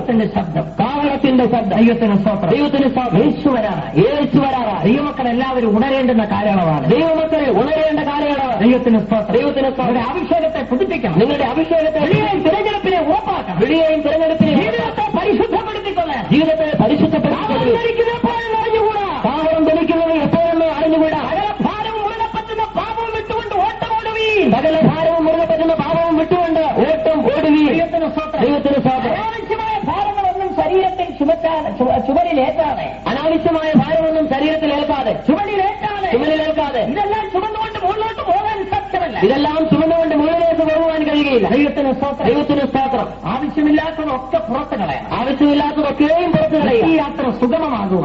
ഈ യാത്ര സുഗമമാകുക. സാധാരണ പറയാറുണ്ട്, ട്രെയിനിൽ ഇങ്ങനെ എഴുതി വെച്ചിട്ടുണ്ട്. ഞാൻ സാധാരണ പറയാറുണ്ട്, ട്രെയിനിൽ ഇപ്രകാരം എഴുതി വെച്ചിട്ട് ലഗേജ് മോർ കംഫർട്ട്. യാത്ര സുഖമാകണമെങ്കിൽ ചരക്കുകൾ അല്പം കുറയ്ക്കണം. യാത്ര സുഖമാകണമെങ്കിൽ ചരക്ക് അല്പം കുറയ്ക്കണം. ചരക്ക് കൂടുതലാണെങ്കിൽ യാത്ര അത്ര ദുർഘടമായിരിക്കും. ചരക്ക് കൂടുതലാണെങ്കിൽ യാത്ര ദുർഘടമായിരിക്കും. ദൈവത്തിന് സ്തോത്രം. എനിക്ക് ഒരു പാഠം പഠിക്കുവാനിടെ, എനിക്കൊരു പാഠം പഠിപ്പാനിടെ ഞാനൊരിക്കൽ മദ്രാസിലേക്ക് യാത്ര ചെയ്യുകയാണ്. ദൈവത്തിന് സ്തോത്രം. തിരുവല്ല സ്റ്റേഷനിൽ നിന്ന് ട്രെയിനിൽ കയറാൻ ഞാൻ എയർ ബാഗും തോളിൽ തൂക്കിക്കൊണ്ട് സ്റ്റേഷനിൽ നിൽക്കുക. തിരുവല്ല സ്റ്റേഷനിൽ നിന്ന് ട്രെയിൻ കയറുവാനായിട്ട് എയർ ബാഗും തൂക്കിയിട്ട് സ്റ്റേഷൻ നിൽക്കുക. ദൈവത്തിന് സ്തോത്രം. സമീപത്തൊരു യൗവനക്കാരൻ, എന്റെ സമീപത്തെ ഒരു യൗവനക്കാരനായ പുള്ളിയും മദ്രാസിന് പോകാൻ അവിടെ നിൽക്കുക. പുള്ളിയും മദ്രാസിന് പോയി നിൽക്കുക. ഒരു 7-8 പെട്ടിയും എല്ലാ ചുറ്റുപാടുകളും ഉണ്ട്. 7-8 പെട്ടിയും ചുറ്റുപാടുകളൊക്കെ ഉണ്ട്. ദൈവത്തിന് സ്തോത്രം. അങ്ങനെ ഇരിക്കുമ്പോൾ ഇതാ ട്രെയിൻ വന്നു. ഞാൻ എന്റെ എയർ ബാഗും തോളിൽ തൂക്കിയിട്ട് ട്രെയിനിൽ കയറി. പുള്ളി ഈ ട്രെയിനിന്റെ ശബ്ദം കേട്ടപ്പോൾ രണ്ട് കയ്യിൽ തൂക്കി, 2 തോളയിലിട്ട്, 2 കക്ഷത്ത് വെച്ച് ഇങ്ങനെ നിൽക്കുക. പിന്നെയും 2 ബാക്കി കിടക്കുന്നു. സാധാരണ ട്രെയിൻ വന്നപ്പോഴേക്കും 2 തോളയിലും 2 കക്ഷത്തിലൊക്കെ ഇട്ട് നിൽക്കുകയാണ്. പിന്നെയും 2 ബാക്കി നിൽപ്പുണ്ട്. ദൈവത്തിന് സ്തോത്രം. ഇതെല്ലാം കൂടെ വലിച്ചുകൊണ്ട് ട്രെയിനകത്തേക്ക് കയറി. ഒരു വിധത്തിൽ ഇതെല്ലാം വലിച്ചുകൊണ്ട് ഒരു വിധത്തിൽ ട്രെയിനകത്ത് കയറി. അകത്ത് വെച്ചിട്ട് മറ്റേതെടുക്കാൻ വന്നപ്പോഴത്തേക്ക് വിസിലടിച്ചു. ട്രെയിൻ മൂവ് ചെയ്ത് കഴിഞ്ഞു. അകത്ത് വെച്ചിട്ട് മറ്റേതെടുക്കാൻ വന്നപ്പോഴേക്ക് ട്രെയിൻ മൂവ് ചെയ്ത് കഴിഞ്ഞു. ദൈവത്തിന് സ്തോത്രം. പകുതി വെളിയിലും പകുതി അകത്തും. ഇതുപോലെ ആകാതിരിക്കണമെങ്കിൽ ചരക്കുകൾ അല്പം കുറയ്ക്കണം. ഇതുപോലെ ആകാതിരിക്കാൻ ചരക്കുകൾ അല്പം കുറയ്ക്കുക. അപ്പോസ്തലനായ പൗലോസ് പറയുന്നു, സകല ഭാരവും മുറുകെ പറ്റുന്ന പാപവും വിട്ട് ഓടുകയും. അപ്പോസ്തലനായ പൗലോസ് പറയുകയാണ്, സകല ഭാരവും മുറുകെ പറ്റുന്ന പാപവും വിട്ട് ഓടുകയും. യേശു വരാറായി. ദൈവത്തിന് സ്തോത്രം. നാളുകൾ ഇനി അധികമില്ല. ഒരുങ്ങേണ്ടുന്ന നാളുകളാണ്. നാം ഒരുങ്ങേണ്ടുന്ന നാളുകളാണ്. ഞാൻ പറഞ്ഞത് നിർണായകമായ കാലഘട്ടത്തിൽ നാം വന്നെത്തിയിരിക്കും. അതുകൊണ്ടാണ് ഞാൻ പറഞ്ഞത് നിർണായകമായ കാലഘട്ടത്തിൽ നാം വന്നെത്തിയിരിക്കുന്നു. ക്ഷീണിച്ചിരിക്കുന്നവർ ഉണരട്ടെ. ആത്മീകമായി ക്ഷീണിച്ചിരിക്കുന്നവർ ഉണരട്ടെ. പിന്മാറ്റാവസ്ഥയിലിരിക്കുന്നവർ മടങ്ങി വരട്ടെ. ദേശം രക്ഷിക്കപ്പെടട്ടെ. സത്യത്തിലേക്ക് കടന്നു വരട്ടെ. ജനം സത്യത്തിലേക്ക് കടന്നു വരട്ടെ. യേശു വരാറായി. കൃപായുഗത്തിന്റെ അവസാനത്തിങ്കിൽ യേശു വെളിപ്പെടും. കൃപായുഗത്തിന്റെ അവസാനത്തിൽ യേശു വെളിപ്പെടും. ദൈവത്തിന് സ്തോത്രം. വേദപുസ്തകത്തിൽ പ്രധാനമായിട്ടുള്ള ഒരു വിഷയമാണ് വീണ്ടെടുപ്പ് എന്നുള്ളത്. വേദപുസ്തകത്തിൽ പ്രധാനമായ ഒരു വിഷയമാണ് വീണ്ടെടുപ്പ് എന്നുള്ളത്. മുതൽ വെളിപ്പാട് വരെ നമുക്കത് കാണാൻ കഴിയും. ഉൽപ്പത്തി മുതൽ വെളിപ്പാട് വരെ നമുക്കത് കാണുവാൻ കഴിയും. വീണ്ടെടുക്കപ്പെട്ട ജനത്തിന്റെ പ്രത്യാശയാണ് യേശുവിന്റെ മടങ്ങിവരവ്. വീണ്ടെടുക്കപ്പെട്ട ജനത്തിന്റെ പ്രത്യാശയാണ് യേശുവിന്റെ മടങ്ങിവരവ്. വേദപുസ്തകത്തിൽ വളരെ പ്രാധാന്യം നൽകിയാണ് യേശുവിന്റെ വീണ്ടുവരവിനെ കുറിച്ച് പറഞ്ഞിരിക്കുന്നത്. യേശുവിന്റെ വീണ്ടുവരവിനെ കുറിച്ച് വളരെ പ്രാധാന്യം നൽകിയാണ് വേദപുസ്തകത്തിൽ കാണുന്നത്. ദൈവത്തിന് സ്തോത്രം. പുതിയ നിയമത്തിലെ 25 വാക്യങ്ങളിൽ 1 യേശുവിന്റെ 2ാം വരവിനെ കുറിച്ചാണ്. പുതിയ നിയമത്തിലെ 25 വാക്യങ്ങളിൽ 1 യേശുവിന്റെ 2ാം വരവിനെ കുറിച്ചാണ്. വേദപുസ്തകത്തിൽ യേശുവിന്റെ 1ാമത്തെ പ്രത്യക്ഷതയെ കുറിച്ച് ഒരു പ്രാവശ്യം പറഞ്ഞിട്ടുണ്ടെങ്കിൽ, വേദപുസ്തകത്തിൽ യേശുക്രിസ്തുവിന്റെ 1ാമത്തെ പ്രത്യക്ഷതയെ കുറിച്ച് ഒരു പ്രാവശ്യം പറഞ്ഞിട്ടുണ്ടെങ്കിൽ, അവന്റെ 2ാം പ്രത്യക്ഷതയെ കുറിച്ച് 8 പ്രാവശ്യം പറഞ്ഞിട്ടുണ്ട്. അവന്റെ 2ാം പ്രത്യക്ഷതയെ കുറിച്ച് 8 പ്രാവശ്യം പറഞ്ഞിട്ടുണ്ട്. റേഷ്യോ 1:8.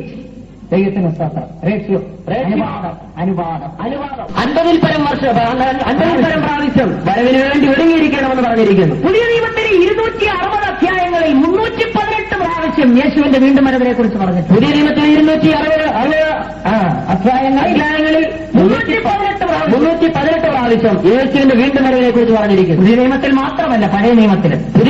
മാത്രമല്ല പഴയ നിയമത്തിൽ നിഴലായി പരാമർശമായി ഉരുളായി ദൈവത്തിന് പലയിടങ്ങളിൽ യേശുവിന്റെ വീണ്ടും വരവിനെ കുറിച്ച് പറഞ്ഞിരിക്കും. എന്തുകൊണ്ട് യേശുവിന്റെ 2ാം വരവിനെ കുറിച്ച് ഇത്ര അധികം എഴുതിയിരിക്കുന്നു? അധികമായി എഴുതിയിരിക്കുന്നു? വളരെ അമിത പ്രാധാന്യം നൽകി പഠിക്കേണ്ടതും പഠിപ്പിക്കേണ്ടതും ഗ്രഹിക്കേണ്ടതുമായ ഒരു വിഷയമാണ് യേശുവിന്റെ 2ാം വരവ്. വളരെ അമിത പ്രാധാന്യമായിട്ട് പഠിക്കേണ്ടതും പഠിപ്പിക്കേണ്ടതുമായ ഒരു വിഷയമാണ് യേശുവിന്റെ വീണ്ടും വരവ്. ദൈവത്തിന് സ്തോത്രം. യേശു വീണ്ടും വന്നു പഠിപ്പിക്കുന്നവരുമുണ്ട് ക്രിസ്തീയ ലോകത്ത്. യേശു വീണ്ടും വന്നു കഴിഞ്ഞു എന്ന് പഠിപ്പിക്കുന്നവരുമുണ്ട് ക്രിസ്തീയ ലോകത്തിൽ. എന്നാൽ കർത്താവായ യേശു വന്നിട്ടില്ല എന്ന് നമുക്ക് മനസ്സിലാക്കാൻ പല കാര്യങ്ങളുണ്ട്. എന്നാൽ യേശു ക്രിസ്തു വന്നിട്ടില്ല എന്ന് നമുക്ക് എടുക്കാൻ പല കാര്യങ്ങളുണ്ട്. ഇന്ന് തിരുസഭ ഭൂമിയിലുണ്ട്, ഇന്ന് തിരുസഭ ഭൂമിയിലുണ്ട്, പരിശുദ്ധാത്മാവ് ഭൂമിയിലുണ്ട്, പരിശുദ്ധാത്മാവ് ഭൂമിയിലുണ്ട്. അതുകൊണ്ട് യേശു വന്നിട്ടില്ല എന്ന് മനസ്സിലാക്കാം. അതുകൊണ്ട് യേശു വന്നിട്ടില്ല എന്ന് മനസ്സിലാക്കാം. ദൈവത്തിന് സ്തോത്രം. ദൈവത്തിന് സ്തോത്രം. ഒരു ചോദ്യം, യേശു വീണ്ടും വരുമോ? ഒരു ചോദ്യമുണ്ട്, യേശു വീണ്ടും വരുമോ? യേശു വീണ്ടും വരുമെന്ന് എങ്ങനെ വിശ്വസിക്കാം? യേശു വീണ്ടും വരുമെന്ന് എങ്ങനെ വിശ്വസിക്കാം? അതിന് എന്താണ് തെളിവ്? അതിന് എന്താണ് തെളിവ്? അനേക വർഷങ്ങളായി നാം കാത്തിരിക്കുകയല്ലേ? അനേക വർഷങ്ങളായിട്ട് നാം കാത്തിരിക്കുകയല്ലേ? ഒരുപക്ഷെ അവൻ വരാതിരിക്കുമോ? ഇനി ഒരുപക്ഷെ അവൻ വരാതിരിക്കുമോ? അവന്റെ വരവിന് ഇനിയും സമയങ്ങളുണ്ടോ? അവന്റെ വരവിന് ഇനി സമയങ്ങളുണ്ടോ? ദൈവത്തിന് സ്തോത്രം. ദൈവത്തിന് സ്തോത്രം. യേശുവിന്റെ വീണ്ടും വരവിനെ വിശ്വസിക്കുവാനുള്ള തെളിവുകൾ, യേശുവിന്റെ വീണ്ടും വരവിനെ വിശ്വസിക്കാനുള്ള തെളിവുകൾ. ദൈവത്തിന് സ്തോത്രം. ദൈവത്തിന് സ്തോത്രം. കർത്താവായ യേശുവിന്റെ ഒന്നാമത്തെ പ്രത്യക്ഷത അല്ലെങ്കിൽ ഈ ശരീരത്തിലുള്ള പ്രത്യക്ഷത, കർത്താവായ യേശു ക്രിസ്തുവിന്റെ ഒന്നാമത്തെ പ്രത്യക്ഷത, ശരീരത്തിലുള്ളതായ പ്രത്യക്ഷത, അത് തിരുവെഴുത്തുകളിൻ പ്രകാരമായിരുന്നു. അത് തിരുവഴുത്തിൻ പ്രകാരമായിരുന്നു. യേശുവിന്റെ സകല കാര്യങ്ങളും ദൈവവചനത്തിന്റെ നിവർത്തിയാണ്, പൂർത്തീകരണമാണ്. യേശുവിനുള്ളതായ സകല കാര്യങ്ങളും ദൈവവചനത്തിന്റെ നിവൃത്തിയായിരുന്നു. ദൈവത്തിന് സ്തോത്രം. ദൈവത്തിന് സ്തോത്രം. യേശു ക്രിസ്തു ഭൂമിയിൽ ജനിക്കുന്നതിന് നൂറ്റാണ്ടുകൾക്ക് മുൻപാണ് പഴയ നിയമ തിരുവെഴുത്തുകൾ എഴുതപ്പെട്ടത്. യേശു ക്രിസ്തു ഭൂമിയിൽ ജനിക്കുന്നതിന് നൂറ്റാണ്ടുകൾക്ക് മുമ്പായിരുന്നു പഴയ നിയമത്തിലുള്ളതായ തിരുവഴുത്തുകൾ രേഖപ്പെടുത്തിയത്. ആ തിരുവെഴുത്തുകളിലെല്ലാം യേശുവിനെ കുറിച്ച് പരാമർശിക്കുന്നു. ആ തിരുവഴുത്തുകളിലെല്ലാം യേശുവിനെ കുറിച്ച് പരാമർശിച്ചു. നൂറ്റാണ്ടുകൾക്ക് മുൻപ് രേഖപ്പെടുത്തപ്പെട്ടത് യേശു ക്രിസ്തുവിന്റെ ജീവിതത്തിൽ അക്ഷരാർത്ഥത്തിൽ നിറവേറി. നൂറ്റാണ്ടുകൾക്ക് മുമ്പ് രേഖപ്പെടുത്തപ്പെട്ടുള്ളതെല്ലാം യേശുവിന്റെ ജീവിതത്തിൽ അക്ഷരം പറഞ്ഞ് നിറവേറി. ദൈവത്തിന് സ്തോത്രം. ദൈവത്തിന് സ്തോത്രം. അങ്ങനെയാണെങ്കിൽ യേശുവിന്റെ വീണ്ടും വരവിനെ സംബന്ധിച്ചുള്ള പ്രവചനങ്ങളും നിവർത്തിയാണ്. അങ്ങനെയെങ്കിൽ യേശുവിന്റെ വീണ്ടും വരവിനെ കുറിച്ചുള്ളതായ പ്രവചനവും അക്ഷരാർത്ഥത്തിൽ നിറവേറും. കർത്താവായ യേശു ക്രിസ്തുവിന്റെ ശരീരത്തിലുള്ള പ്രത്യക്ഷതയെക്കുറിച്ച്, കർത്താവായ യേശു ക്രിസ്തുവിന്റെ ശരീരത്തിലുള്ളതായ പ്രത്യക്ഷതയെക്കുറിച്ച് വേദപുസ്തകത്തിലുള്ള ചില പ്രവചനങ്ങളും അതിന്റെ നിവർത്തിയെയും കുറിച്ച് പറയുവാൻ താല്പര്യപ്പെടുന്നു. വേദപുസ്തകത്തിലുള്ളതായ പ്രവചനങ്ങളും അതിന്റെ നിവർത്തിയെയും കുറിച്ച് പറയുവാൻ താല്പര്യപ്പെടും. ദൈവത്തിന് സ്തോത്രം. ദൈവത്തിന് സ്തോത്രം. അതിൽ നിന്ന് നമുക്ക് മനസ്സിലാക്കാം യേശു വീണ്ടും വരുമെന്ന്. അതിൽ നിന്ന് നമുക്ക് മനസ്സിലാക്കാം യേശു വീണ്ടും വരും. യേശു ക്രിസ്തു ജനിക്കുന്നതിന് മുൻപ് 500 വർഷങ്ങൾക്ക് മുൻപ് അവൻ എവിടെ ജനിക്കുമെന്ന് വേദപുസ്തകത്തിൽ പറഞ്ഞു. യേശു ക്രിസ്തു ജനിക്കുന്നതിന് 500 വർഷങ്ങൾക്ക് മുമ്പ് അവൻ എവിടെ ജനിക്കുമെന്ന് പറഞ്ഞിരുന്നു. ദൈവത്തിന് സ്തോത്രം. ദൈവത്തിന് സ്തോത്രം. അവന്റെ ജനനസ്ഥലം ബേത്ലഹേമിലാണ്. അവന്റെ ജനനസ്ഥലം ബേത്ലഹേമിലായി. മീഖ എന്നുള്ള പ്രവാചകൻ അതിനെക്കുറിച്ച് പ്രവചിച്ചിരുന്നു. മീഖ പ്രവാചകൻ അത് പ്രവചിച്ചിരുന്നു. മീഖ പ്രവചനം 5-ാം അധ്യായം 2-ാം വാക്യം. മീഖ പ്രവചനം 5-ന്റെ 2-ാം വാക്യം. യേശുവിന്റെ ജനനം ബേത്ലഹേമിലായിരിക്കും. യേശുവിന്റെ ജനനം ബേത്ലഹേമിലായി.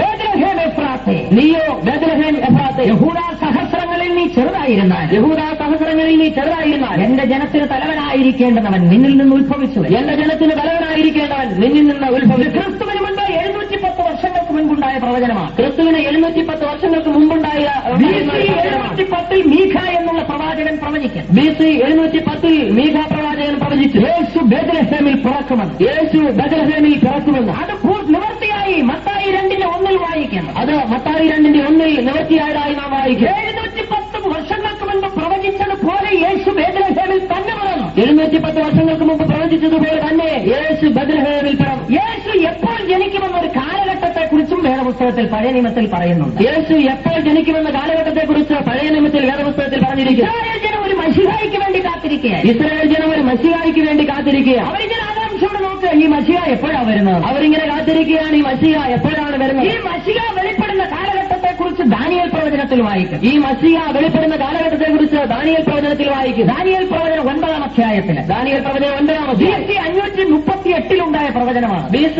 538 പ്രവചനമാണ്. ദാനിയേൽ പ്രവാചകൻ ഇസ്രായേൽ ജനത്തിന്റെ ഉദ്ധാരണത്തിന് വേണ്ടി പ്രാർത്ഥിച്ചുകൊണ്ടിരിക്കുക. ദാനിയേൽ പ്രവാചകൻ ഇസ്രായേൽ ജനത്തിന്റെ ഉദ്ധാരണത്തിന് വേണ്ടി പ്രാർത്ഥിച്ചുകൊണ്ടിരിക്കുക. 9-ന്റെ 25-ാം വാക്യം. 9-ന്റെ 25-ാം വാക്യം. ദൈവത്തിന്റെ ദൂതൻ ദാനിയേലിനോട് സംസാരിക്കും. ദൈവത്തിന്റെ ദൂതൻ ദാനിയേലിനോട് സംസാരിക്കും. നീ ഗ്രഹിച്ചുകൊള്ളേണ്ടതെന്നാൽ, നീ ഗ്രഹിച്ചുകൊള്ളേണ്ടതെന്നാൽ, യെരൂശലേമിനെ യഥാസ്ഥാനപ്പെടുത്തി പണിയുവാൻ കൽപ്പന പുറപ്പെടുന്ന നാൾ മുതൽ, യെരൂശലേമിനെ യഥാസ്ഥാനപ്പെടുത്തി പണിയുവാൻ കൽപ്പന പുറപ്പെടുന്ന നാൾ മുതൽ, അഭിഷക്തനായ പ്രഭു വരെ 7 ആഴ്ചവട്ടവും 62 ആഴ്ചവട്ടവും, അഭിഷക്തനായ പ്രഭു വരെ 7 ആഴ്ചവട്ടവും 62 ആഴ്ചവട്ടവും. ദൈവത്തിന് സ്തോത്രം. ദൈവത്തിന് സ്തോത്രം. മലയാളത്തിൽ അല്പ വ്യത്യാസമുണ്ട്, ഇംഗ്ലീഷിൽ വ്യക്തമാണ്. മലയാളത്തിൽ അല്പ വ്യത്യാസമുണ്ട്, ഇംഗ്ലീഷിൽ അത് വ്യക്തമാണ്. 7 ആഴ്ചവട്ടവും 62 ആഴ്ചവട്ടവും എന്ന് വ്യക്തമായി പറഞ്ഞു. 7 ആഴ്ചവട്ടവും 62 ആഴ്ചവട്ടവും എന്ന് വ്യക്തമായി പറഞ്ഞിരിക്കും. യെരൂശലേം ദേവാലയം പുതുക്കി പണിയുവാൻ കൽപ്പന പുറപ്പെടുന്നത് മുതൽ, യെരൂശലേം ദേവാലയം പുതുക്കി പണിയുവാൻ കൽപ്പന പുറപ്പെടുന്നത് മുതൽ 69 ആഴ്ചവട്ടം തികയുമ്പോൾ മശിഹ വെളിപ്പെടണം. 69 ആഴ്ചവട്ടം തികയുമ്പോൾ മശിഹ വെളിപ്പെടണം. ദൈവത്തിന് സ്തോത്രം. ദൈവത്തിന് സ്തോത്രം. അങ്ങനെ ഒരു കാലഘട്ടത്തെക്കുറിച്ച് ദാനിയേൽ പ്രവാചകനെ വെളിപ്പെടുത്തിക്കൊടുത്തു. അങ്ങനെ ഒരു കാലഘട്ടത്തെക്കുറിച്ച് ദാനിയേൽ പ്രവാചകനെ വെളിപ്പെടുത്തിക്കൊടുത്തു. അക്ഷരാർത്ഥത്തിൽ അതുപോലെ തന്നെ നിറവേറി. അക്ഷരാർത്ഥത്തിൽ അതുപോലെ തന്നെ നിറവേറി. യെരൂശലേമിനെ പുതുക്കി പണിയുവാൻ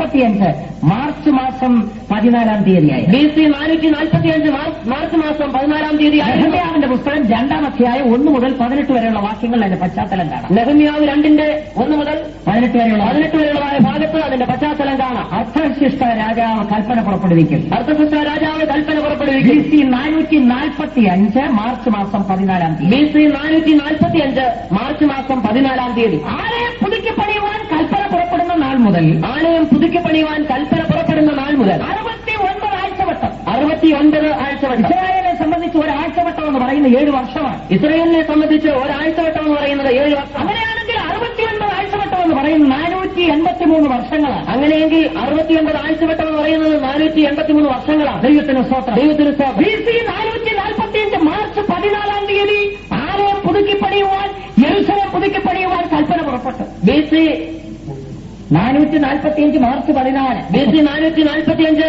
മാർച്ച് മാസം 14 തീയതി യെരൂശലേം പുതുക്കി പണിയുവാൻ അർത്ഥശിഷ്ട രാജാവ് കൽപ്പന കൊടുത്തു. യെരൂശലേം പുതുക്കി പണിയുവാനായിട്ട് അർത്ഥശിഷ്ട രാജാവ് കൽപ്പന പുറപ്പെടുവിച്ചു. അന്നു മുതൽ 483 വർഷങ്ങൾ എണ്ണുമ്പോൾ അഭിഷക്തനായ മശിഹ വെളിപ്പെടാം. അന്നു മുതൽ 483 വർഷം എണ്ണുമ്പോൾ അഭിഷിക്തനായ മശിഹ വെളിപ്പെടാം. പണ്ഡിതന്മാരുടെ അഭിപ്രായത്തിൽ ഈ വർഷം പൂർത്തിയാകുന്നത് AD 32 ഏപ്രിൽ 6 തീയതിയാണ്. വേദപുസ്തക പണ്ഡിതന്മാരുടെ അഭിപ്രായ പ്രകാരം ഈ വർഷം പൂർത്തീകരിക്കപ്പെടുന്നത് AD 32 ഏപ്രിൽ 6.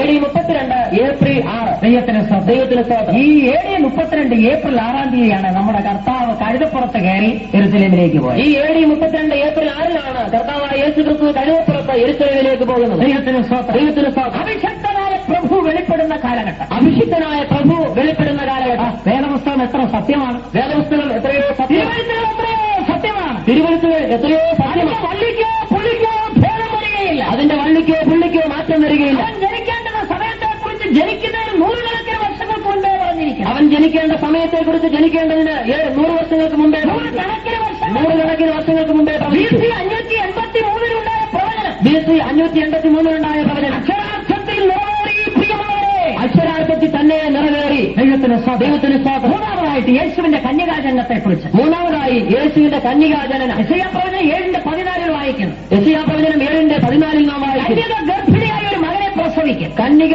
ഗർഭിണിയായി ഒരു മകനെ പ്രസവിക്കും. ദൈവത്തിന് സ്തോത്രം. ദൈവത്തിന് സ്തോത്രം. BC 740 പ്രവചനം. അത് BC 740 പ്രവചനമാണ്. യെശയ്യാ പ്രവാചകൻ പ്രവചിക്കുന്നു. യെശയ്യാ പ്രവാചകൻ പ്രവചിച്ചു. അക്ഷരാർത്ഥത്തിൽ അതുപോലെ തന്നെ നിറവേറി. എല്ലാ നിലവാരങ്ങൾക്കും വിപരീതമായി. എല്ലാ നിലവാരങ്ങൾക്കും വിപരീതമായി. ദൈവത്തിന് സ്തോത്രം. ദൈവത്തിന് സ്തോത്രം. യേശുവിന്റെ ജനനവും അപ്രകാരം. യേശുവിന്റെ ജനനവും അപ്രകാരമായിരുന്നു. ഗർഭിണിയാകുമെന്ന് പറഞ്ഞാൽ വിശ്വസിക്കാൻ കഴിയുമായിരുന്നു. കന്യക ഗർഭിണിയാകുമെന്ന് പറഞ്ഞാൽ വിശ്വസിക്കാൻ കഴിയുകയില്ല. പ്രകൃതി വിരുദ്ധമായ ഒരു സംഭവമാണ്. അത് പ്രകൃതി വിരുദ്ധമായ ഒരു സംഭവം. യേശുവിന്റെ ജനനം തന്നെ പ്രകൃതി അതീതമായിരുന്നു. യേശുവിന്റെ ജനനം തന്നെ പ്രകൃതിക്ക് അതീതമായിരുന്നു. ദൈവത്തിന് ദൈവത്തിന് യേശു പരിശുദ്ധാത്മാവിനാൽ മറിയയുടെ ഉദരത്തിൽ ഉരുവായി. യേശു പരിശുദ്ധാത്മാവിനാൽ മറിയയുടെ ഉദരത്തിൽ ഉരുവായി. ക്രിസ്തുവിന് മുൻപ് 740 വർഷങ്ങൾക്ക് മുൻപ് പ്രവചിച്ചത് അക്ഷരാർത്ഥത്തിൽ നിറവേറി. ക്രിസ്തുവിന് 740 വർഷങ്ങൾക്ക് മുമ്പ് പ്രവചിച്ച പ്രവചനം അക്ഷരാർത്ഥത്തിൽ നിറവേറി. ദൈവത്തിന് സ്തോത്രം. ദൈവത്തിന് സ്തോത്രം. യേശുവിന്റെ ജീവചരിത്രം എത്ര മനോഹരമാണ്. യേശുവിന്റെ ജീവചരിത്രം എത്രയോ മനോഹരമാണ്. പഠിക്കുന്നവർ നമുക്ക് അത്ഭുതം തോന്നും. ഇതെത്ര അത്ഭുത മനുഷ്യനാണ്. പഠിക്കുന്നവരും നമുക്ക് അത്ഭുതം തോന്നും. ഇതെത്രയോ അത്ഭുത മനുഷ്യൻ. യേശുവിനെ കുറിച്ച് പറയുന്നു അവൻ അത്ഭുത മന്ത്രി. യേശുവിനെ കുറിച്ച് പറയുന്നു അവൻ അത്ഭുത മനുഷ്യൻ തന്നെയായിരുന്നു. അവൻ ഒരു അത്ഭുത മനുഷ്യൻ തന്നെയായിരുന്നു. മന്ത്രി തന്നെയായിരുന്നു. അവൻ അത്ഭുത മന്ത്രി തന്നെയായിരുന്നു. ജീവിതം അത്ഭുതമായിരുന്നു. അവന്റെ ജീവിതം അത്ഭുതമായിരുന്നു. ജനനം അത്ഭുതമായിരുന്നു. അവന്റെ ജനനം അത്ഭുതമായിരുന്നു. പ്രവൃത്തി അത്ഭുതമായിരുന്നു. അവന്റെ പ്രവൃത്തി അത്ഭുതമായിരുന്നു. മരണം അത്ഭുതമായിരുന്നു. അവന്റെ മരണം അത്ഭുതമായിരുന്നു. അവന്റെ ഉയർത്തെഴുന്നേൽപ്പ് അത്ഭുതമായിരുന്നു. അവന്റെ സ്വർഗാരോഹണം അത്ഭുതമായിരുന്നു.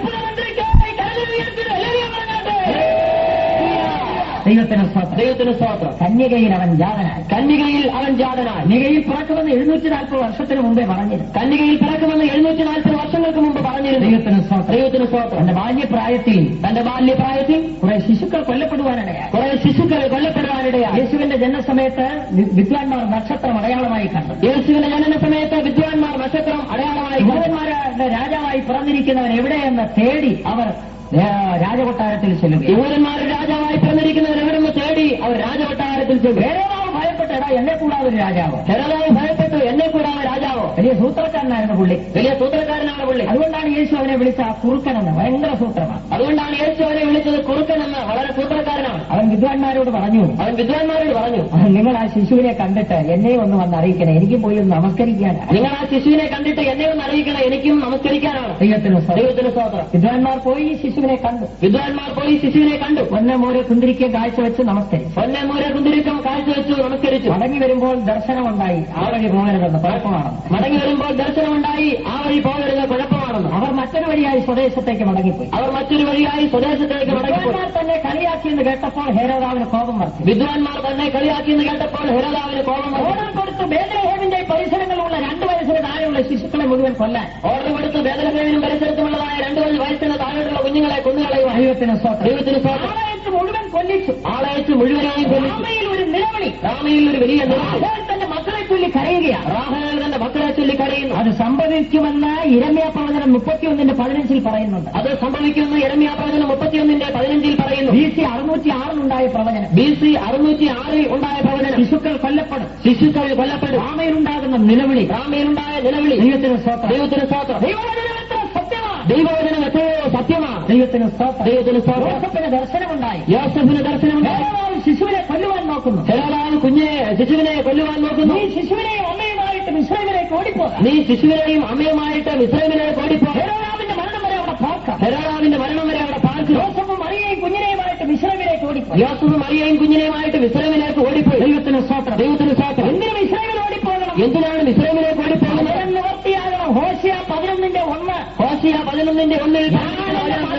മിസ്രൈമിൽ നിന്ന് വിളിച്ചു വരുത്തി. ഞാൻ എന്റെ മകനെ മിസ്രൈമിൽ നിന്ന് വിളിച്ചു വരുത്തി. ദൈവത്തിന് സ്തോത്രം. BC 740 പ്രവചനം നിവർത്തിയാകണം. BC 740 പ്രവചനം നിവർത്തിക്കപ്പെടണം. മരിച്ചപ്പോൾ ദർശനമുണ്ടായി മടങ്ങിപ്പോക്കൊള്ളാൻ.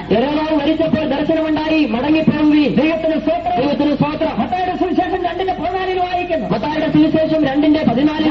മകനെ മിസ്രൈമിൽ നിന്ന് വിളിച്ചു വരുത്തി എന്നുള്ള വചനത്തിന് നിവർത്തി വരേണ്ടത്. ഞാൻ എന്റെ മകനെ മിസ്രൈമിൽ നിന്ന് മുടക്കി വരുത്തി എന്നുള്ളതായ വചനത്തിന് നിവർത്തി വരുവാൻ. ദൈവത്തിന് സ്തോത്രം. ദൈവത്തിന്റെ വചനം എത്ര അത്ഭുതകരമായിരിക്കും. ദൈവത്തിന്റെ വചനം എത്രയോ അത്ഭുതമാണ്. അവന്റെ ശുശ്രൂഷ എവിടെയാണെന്ന് പറഞ്ഞിരിക്കും. ദൈവത്തിന് സ്തോത്രം. സെബുലൂൻ നഫ്താലി പ്രദേശങ്ങളിൽ, കടലിനക്കരെ യോർദാന്റെ കരയിൽ ദൈവത്തിന് സ്തോത്രം. യെശയ്യാ പ്രവചനം 9:1-2 വാക്യങ്ങളിൽ വായിക്കും. BC 740 ഉണ്ടായ പ്രവചനം. അക്ഷരാർത്ഥത്തിൽ നിറവേറി. മത്തായി 4:12-16 വരെ. മത്തായി 4:12-14 വരെ അക്ഷരാർത്ഥത്തിൽ നിറവേറി. യേശുവിനെ കുറിച്ചുള്ള പ്രവചനങ്ങൾ ഓരോന്നോരോന്നും നിറവേറുകയാണ്. പറയുകയാണെങ്കിൽ ധാരാളമായിട്ടുണ്ട്. ഇങ്ങനെ പറയുകയാണെങ്കിൽ ധാരാളമുണ്ട്. അവൻ സ്വന്തത്തിലേക്ക് വരണം, സ്വന്തക്കാരാൽ തള്ളപ്പെടണം. അവൻ സ്വന്തത്തിലേക്ക് വന്ന് സ്വന്തക്കാരനെ തള്ളിക്കളയണം. യെശയ്യാ 53:3. BC 712 ഉണ്ടായ പ്രവചനം. BC 712 ഉണ്ടായ പ്രവചനം. യോഹന്നാൻ 1:12 അത് നിവർത്തിയായി. സ്വന്തത്തിലേക്ക് വന്നു, സ്വന്തക്കാരോ അവനെ തള്ളിക്കളഞ്ഞു. അവൻ സ്വന്തത്തിലേക്ക് വന്നു, സ്വന്തക്കാരോ അവനെ തള്ളിക്കളഞ്ഞു. യെശയ്യാ 53:3 വായിക്കുന്നു. യെശയ്യാ 53:3 എന്താണ് വായിക്കുന്നത്? അവൻ നിന്ദിക്കപ്പെട്ടു, വ്യതിക്കപ്പെട്ടു, വ്യസനപാത്രമായും ദുഃഖം ശീലിച്ചവനായിരുന്നു. ദൈവത്തിന് സ്തോത്രം. അക്ഷരാർത്ഥത്തിൽ അത് നിറവേറി. യേശുവിനെ കുറിച്ചുള്ള ആ പ്രവചനങ്ങൾ എത്ര അത്ഭുതകരമായി. എത്രയോ അത്ഭുതമാണ്. അവന്റെ അവസാനത്തെ യെരൂശലേമിലേക്കുള്ള യാത്ര, കഴുതക്കുട്ടിപ്പുറത്തുള്ള യാത്ര. സക്കറിയ 9:9 വായിക്കും. BC 487 ഉണ്ടായ പ്രവചനം. BC 487 ഉണ്ടായ പ്രവചനം. സിയോൻ പുത്രിയെ സന്തോഷിക്കുക, യെരൂശലേം പുത്രിയെ ആനന്ദിക്കുക. നിന്റെ രാജാവ് സൗമ്യനായി കഴുതയുടെ പുറത്ത്. കഴുതയുടെ കുട്ടിയുടെ പുറത്ത് കയറി നിന്റെ അടുക്കൽ വരുന്നു. കുട്ടിയുടെ പുറത്ത് കയറി നിന്റെ അടുക്കലേക്ക് വരുന്നു. ദൈവത്തിന് സ്തോത്രം. ക്രിസ്തുവിന് മുൻപ് 487 വർഷങ്ങൾക്ക് മുൻപ് ഉണ്ടായ പ്രവചനം നിവർത്തിയാകണമെങ്കിൽ, ക്രിസ്തുവിന് മുമ്പ് 487 വർഷങ്ങൾക്ക് മുമ്പ് പ്രവചിച്ച പ്രവചനം നിവർത്തിക്കപ്പെടണമെങ്കിൽ യേശു കഴുതക്കുട്ടിപ്പുറത്ത് തന്നെ പോകണമായിരുന്നു. എതിരെയുള്ള ഗ്രാമത്തിൽ പോയി കാണുന്ന കഴുതക്കുട്ടിയെ അഴിച്ചുകൊണ്ട് പോകാം. അതുകൊണ്ടാണ് യേശു പറയുന്നത്, എതിരെയുള്ള ഗ്രാമത്തിൽ പോയി കാണുന്ന കഴുതക്കുട്ടിയെ അഴിച്ചുകൊണ്ട് വരുന്നു. അവർ അഴിച്ചുകൊണ്ട് വരുന്നു. അതിന്റെ മേൽ വസ്ത്രം വിരിക്കും. വഴിയിൽ വൃക്ഷങ്ങളുടെ ശിഖരങ്ങൾ വെട്ടിയിടുന്നു. യേശുവിനെ അതിൽ കയറ്റിയിരുന്നു. പാടിക്കൊണ്ട് യെരൂശലേമിലേക്ക് എതിരേറ്റുകൊണ്ട് പോവുകയാണ്. ഹോശന്നാ പാടി യെരൂശലേമിലേക്ക് എതിരേറ്റുകൊണ്ട് പോവുകയാണ്. 9:9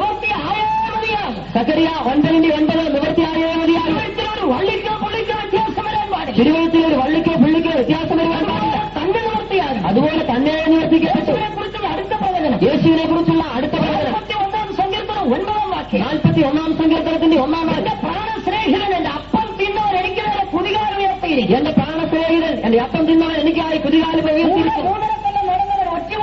കൂടെ 3 ദിവസം നടന്നവർ ഒറ്റുകൊടുക്കുമെന്ന് ദൈവത്തിന് സ്തോത്രം. യൂദായെക്കുറിച്ച് പറഞ്ഞിരിക്കുക. ഇത് യൂദായെക്കുറിച്ച് പറഞ്ഞിരിക്കുക. 41 സങ്കീർത്തനം 9 വാക്യം നിവർത്തിയാകണമെങ്കിൽ യൂദാ ഒറ്റിക്കൊടുക്കണം. 41ന്റെ 9 വാക്യം നിറവേറണമെങ്കിൽ യൂദ ഒറ്റുകൊടുക്കണം. BC 1023 ഉണ്ടായ പ്രവചനമാണ് യേശുവിനെ കുറിച്ചുള്ള പ്രവചനം. 1023 ഉണ്ടായ പ്രവചനം. സങ്കീർത്തനക്കാരനായ ദാവീദ് മുഖാന്തരം പ്രവചിക്കുക. സങ്കീർത്തനക്കാരനായ ദാവീദ് മുഖാന്തരം പ്രവചിക്കുക. നിവർത്തിയായേ മതിയാകൂ. അത് നിവർത്തിക്കപ്പെട്ടേ മതിയാകൂ. യൂദാ അവനെ ഒറ്റുകൊടുക്കുന്നു. യൂദ അവനെ ഒറ്റുകൊടുക്കുന്നു. 30 വെള്ളിക്കാശിന് അവൻ വിൽക്കപ്പെടണം. 30 വെള്ളിക്കാശിന് അവൻ വിൽക്കപ്പെടണം. സക്കറിയ പ്രവചനം 11:12 വായിക്കുന്നു. സക്കറിയ പ്രവചനം 11:12 നാം അത് വായിക്കുന്നു. BC 487 ഉണ്ടായ പ്രവചനം. BC 487 ഉണ്ടായ പ്രവചനം. വിലമതിച്ചവന്റെ വിലയായിട്ട് 30 വെള്ളിക്കാശ് എണ്ണിക്കൊടുത്തു എന്നാ തൂക്കിക്കൊടുത്തു. വിലമതിച്ചവന്റെ വിലയായിട്ട് 30 വെള്ളിക്കാശ് തൂക്കിക്കൊടുത്തു എന്ന ദൈവത്തിന് സ്തോത്രം. ദൈവത്തിന് സ്തോത്രം. അതുകൊടുത്ത് കുശവന്റെ നില വാങ്ങുമെന്ന് 11:13 വായിക്കുന്നു. അതുകൊടുത്ത് കുശവന്റെ നിലം വാങ്ങിക്കുന്ന 11:13 വായിക്കുന്നു. യേശുവിനെ കുറിച്ചുള്ള പ്രവചനം നിവർത്തിയാകണമെങ്കിൽ യേശുവിനെ കുറിച്ചുള്ള പ്രവചനം നിവർത്തിക്കപ്പെടുവാൻ യൂദ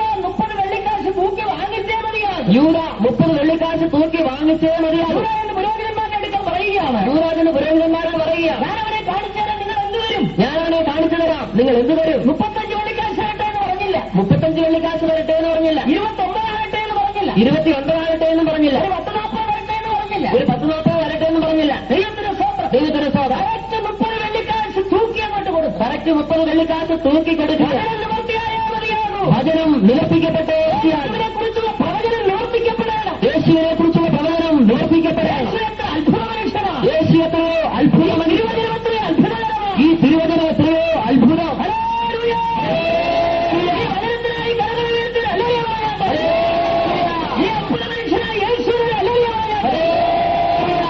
വചനം അതേപോലെ നിവർത്തിയായി വരും. വചനം അതുപോലെ നിവർത്തിയായി വരുന്നു. ദൈവത്തിന് സ്തോത്രം. ദൈവത്തിന് സ്തോത്രം. അവന്റെ കൈകാലുകൾ തുളയ്ക്കപ്പെടണമെന്ന് 22 സങ്കീർത്തനം 16 വാക്യത്തിൽ വായിക്കും. അവന്റെ കൈകാലുകൾ തുറയ്ക്കപ്പെടണമെന്ന് 22 സങ്കീർത്തനത്തിന്റെ 11 വായിക്കും. അന്ന് ക്രൂശിച്ചു കൊല്ലുക എന്നുള്ള ശിക്ഷാരീതി ഉണ്ടായിരുന്നില്ല. അന്ന് ക്രൂശിച്ച് കൊല്ലുക എന്നുള്ള ശിക്ഷാരീതി ഉണ്ടായിരുന്നില്ല. റോമൻ ഭരണം നിലവിൽ നിൽക്കുമ്പോഴാണ് അങ്ങനെയുള്ള ശിക്ഷാരീതി ഉണ്ടായത്. റോമൻ ഭരണം നിലവിലിരിക്കുമ്പോഴാണ് അങ്ങനെ ഒരു ശിക്ഷാ നിയമം വന്നത്. 100 വർഷം മാത്രമേ ഭൂമിയിൽ അങ്ങനെ ഒരു ശിക്ഷാരീതി ഉണ്ടായിരുന്നു. 100 വർഷം മാത്രമേ ഭൂമിയിൽ അങ്ങനെ ഒരു ശിക്ഷാ നിയമം ഉണ്ടായിരുന്നു. ദൈവത്തിന് സ്തോത്രം. ദൈവത്തിന് സ്തോത്രം. മനുഷ്യനെ കുരിശിൽ തറച്ച് കൊല്ലുക. മനുഷ്യനെ കുരിശിൽ തറച്ചു കൊല്ലുക. അങ്ങനെ ഒരു ശിക്ഷാരീതി വരുന്നതിന് അങ്ങനെ ഒരു ശിക്ഷാരീതി വരുന്നതിന് എത്രയോ വർഷങ്ങൾക്ക് മുൻപ് സങ്കീർത്തനക്കാരനായ ദാവീദ് യേശുവിനെ കുറിച്ച് പറയുന്നു. എത്രയോ വർഷങ്ങൾക്ക് മുമ്പ് സങ്കീർത്തനക്കാരനായ ദാവീദ് യേശുവിനെ കുറിച്ച് പറഞ്ഞു. അവന്റെ കൈകാലുകൾ തുളച്ചു. അവന്റെ കൈകാലുകൾ 22 സങ്കീർത്തനം 16 വാക്യം നിവർത്തിയാകണ്ടേ? 22 സങ്കീർത്തനത്തിന്റെ 16 വാക്യം നിവർത്തിക്കപ്പെടേണ്ടേ? അത് നിവർത്തിയാകണമെങ്കിൽ റോമൻ ഗവൺമെന്റ് ക്രൂശിച്ചു കൊല്ലുന്ന ശിക്ഷാരീതി കൊണ്ടുവരേണ്ടിയിരുന്നു. അത് നിവർത്തിക്കപ്പെടണമെങ്കിൽ റോമൻ ഗവൺമെന്റ്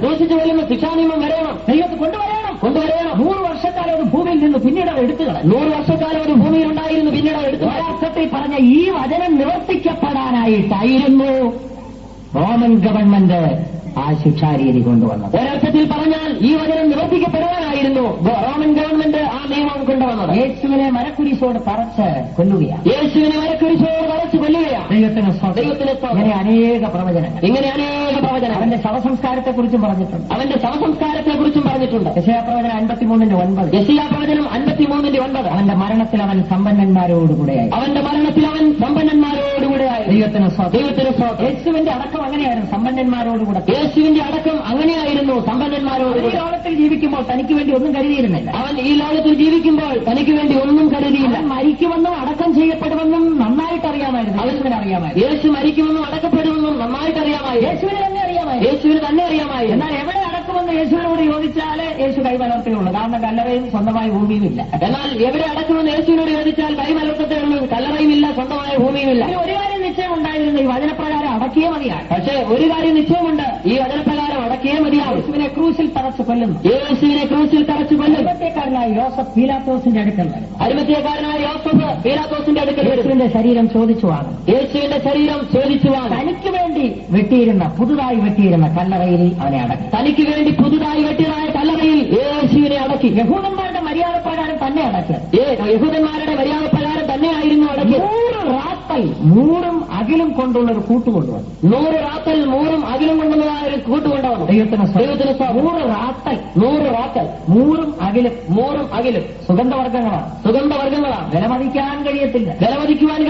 100 ഗ്രാം എടുക്കാൻ നമ്മളെ കൊണ്ട് ബുദ്ധിമുട്ടാണ്. 100 ഗ്രാം എടുക്കുവാൻ നമ്മളെ കൊണ്ട് ബുദ്ധിമുട്ടാണ്. 100 റാത്തൽ മൂറും അകിലും നല്ല ശീല കൊണ്ടുവന്ന് ശരീരത്തെ അതിൽ പൊതിഞ്ഞു. ദൈവത്തിന് സ്തോത്രം. പുതുതായി വെട്ടിയ കല്ലറയിൽ അരക്കാശിന് മുതലും തലയായിപ്പാൻ ഇടവുമില്ലാത്തവൻ മരണത്തിൽ സമ്പന്നന്മാരോടുകൂടെയായി. അരക്കാശിന് മുതലും തലയായിപ്പാൻ ഇടവുമില്ലാത്തവൻ അവന്റെ മരണത്തിൽ സമ്പന്നന്മാരോടുകൂടെയായി. 53:9 നിവർത്തിയായ മതിയായി. യെശയ്യാവ് 53:9 നിവർത്തിക്കപ്പെട്ടേ മതിയാകൂ. അരിമത്യക്കാരനായ യോസഫ് 100 അകിലും കൊണ്ടുവന്നേ പറ്റൂ. അതിന് അരിമത്യക്കാരനായ യോസഫ് 100 അകിലും കൊണ്ടുവന്നേ മതിയാകും. യഹൂദന്മാരുടെ മര്യാദപ്രകാരം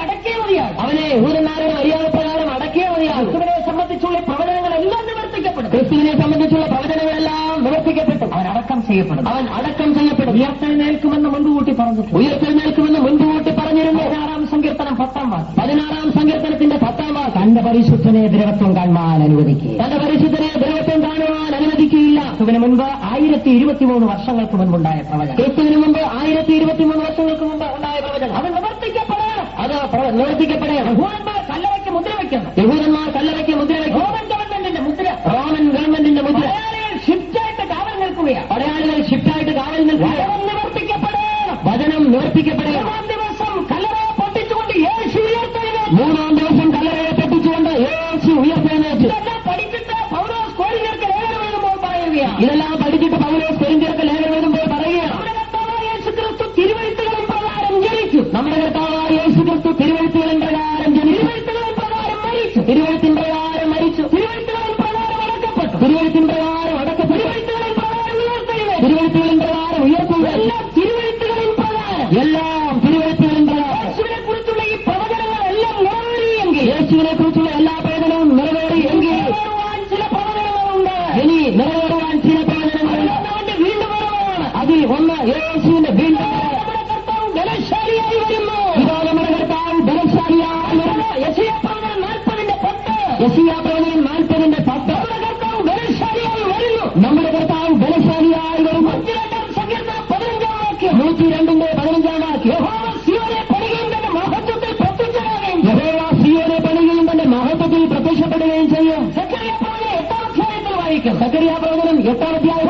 കർത്താവ് സിയോനിലേക്കും യെരൂശലേമിലേക്കും മടങ്ങി വരും. യഹോവയായ കർത്താവ് സിയോനിലേക്കും യെരൂശലേമിലേക്കും മടങ്ങി വരുന്നതിനെ കുറിച്ച് 100 പ്രവചനങ്ങൾ. അവന്റെ മടങ്ങി വരുന്നതിനെ കുറിച്ച് 100 യേശുവിനെ കുറിച്ചുള്ള ഈ പ്രവചനങ്ങൾ നിറവേറിയെങ്കിൽ, കുറിച്ചുള്ള പ്രവചനവും അക്ഷരാർത്ഥത്തിൽ നിറവേറും. അവന്റെ മടങ്ങി വരുന്നതിനെ കുറിച്ചുള്ള പ്രവചനങ്ങളും അക്ഷരാർത്ഥത്തിൽ നിറവേറും. വിശ്വസിക്കാമോ ദൈവമക്കളെ? നിങ്ങൾക്ക് വിശ്വസിക്കാമോ? നിങ്ങൾക്കത് വിശ്വസിക്കാമോ? എന്റെ യേശു മടങ്ങി വരും, തീർച്ചയായും വരുമെന്ന് പറയാൻ നിങ്ങൾക്ക് കഴിയുമോ? എന്റെ യേശു വീണ്ടും വരുമെന്ന് നിങ്ങൾക്ക് പറയുവാൻ കഴിയുമോ? താമസമിനാ വരുമെന്ന് പറയുവാൻ കഴിയുമോ? ഞാൻ പറയുന്നു എന്റെ കർത്താവ് മടങ്ങി വരും. അതെ, ഞാൻ പറയുന്നു എന്റെ കർത്താവ് മടങ്ങി വരും. എന്റെ യേശു വീണ്ടും വരും. അവൻ പോയതുപോലെ വീണ്ടും ചേർപ്പാൻ വരും. തന്റെ മണവാട്ടിയെ ചേർക്കുവാൻ വരും. തന്റെ വിശുദ്ധന്മാരെ ചേർക്കുവാൻ വരും. വിശ്വസിക്കുന്നവർ കരങ്ങൾ ഉയർത്തരുത്. ദൈവത്തിന് സ്തോത്രം. ഹല്ലേലൂയയുടെ ശബ്ദം കേട്ടിട്ട് ചിലർക്ക് സംശയമുള്ളതുപോലെ, എനിക്ക് അല്പം പോലും സംശയമില്ല. എന്റെ കർത്താവ് വരുമെന്ന് പറയാൻ തന്റെ ഇടമുള്ളവർ തന്റെ ഇടത്തോടെ കൈ ഉയർത്തി ഒരു 3 ഹല്ലേലൂയ പറഞ്ഞാട്ടെ. ആമേൻ. ചിലർക്ക് പറഞ്ഞെങ്കിലേ തന്റെ ഇടം വരത്തുള്ളൂ. അതുകൊണ്ടാണ് ഞങ്ങളിത് പറയുന്നത്. നമ്മുടെ യേശു വരും. അതിനുവേണ്ടി കാത്തിരിക്കുകയാണ്. കൃപായുഗത്തിന്റെ അവസാനത്തിൽ അവൻ വരും. സംശയമില്ല. തന്റെ ജനത്തെ ചേർക്കുവാൻ ഒരുങ്ങിയിരിക്കണം. ദൈവജനത്തോട് എനിക്ക് പറയാനുള്ളത്, നിങ്ങളുടെ വാഹനത്തെ കണ്ടീഷനാക്കണം. നിലയാത്ത നാഴികയിൽ വരും.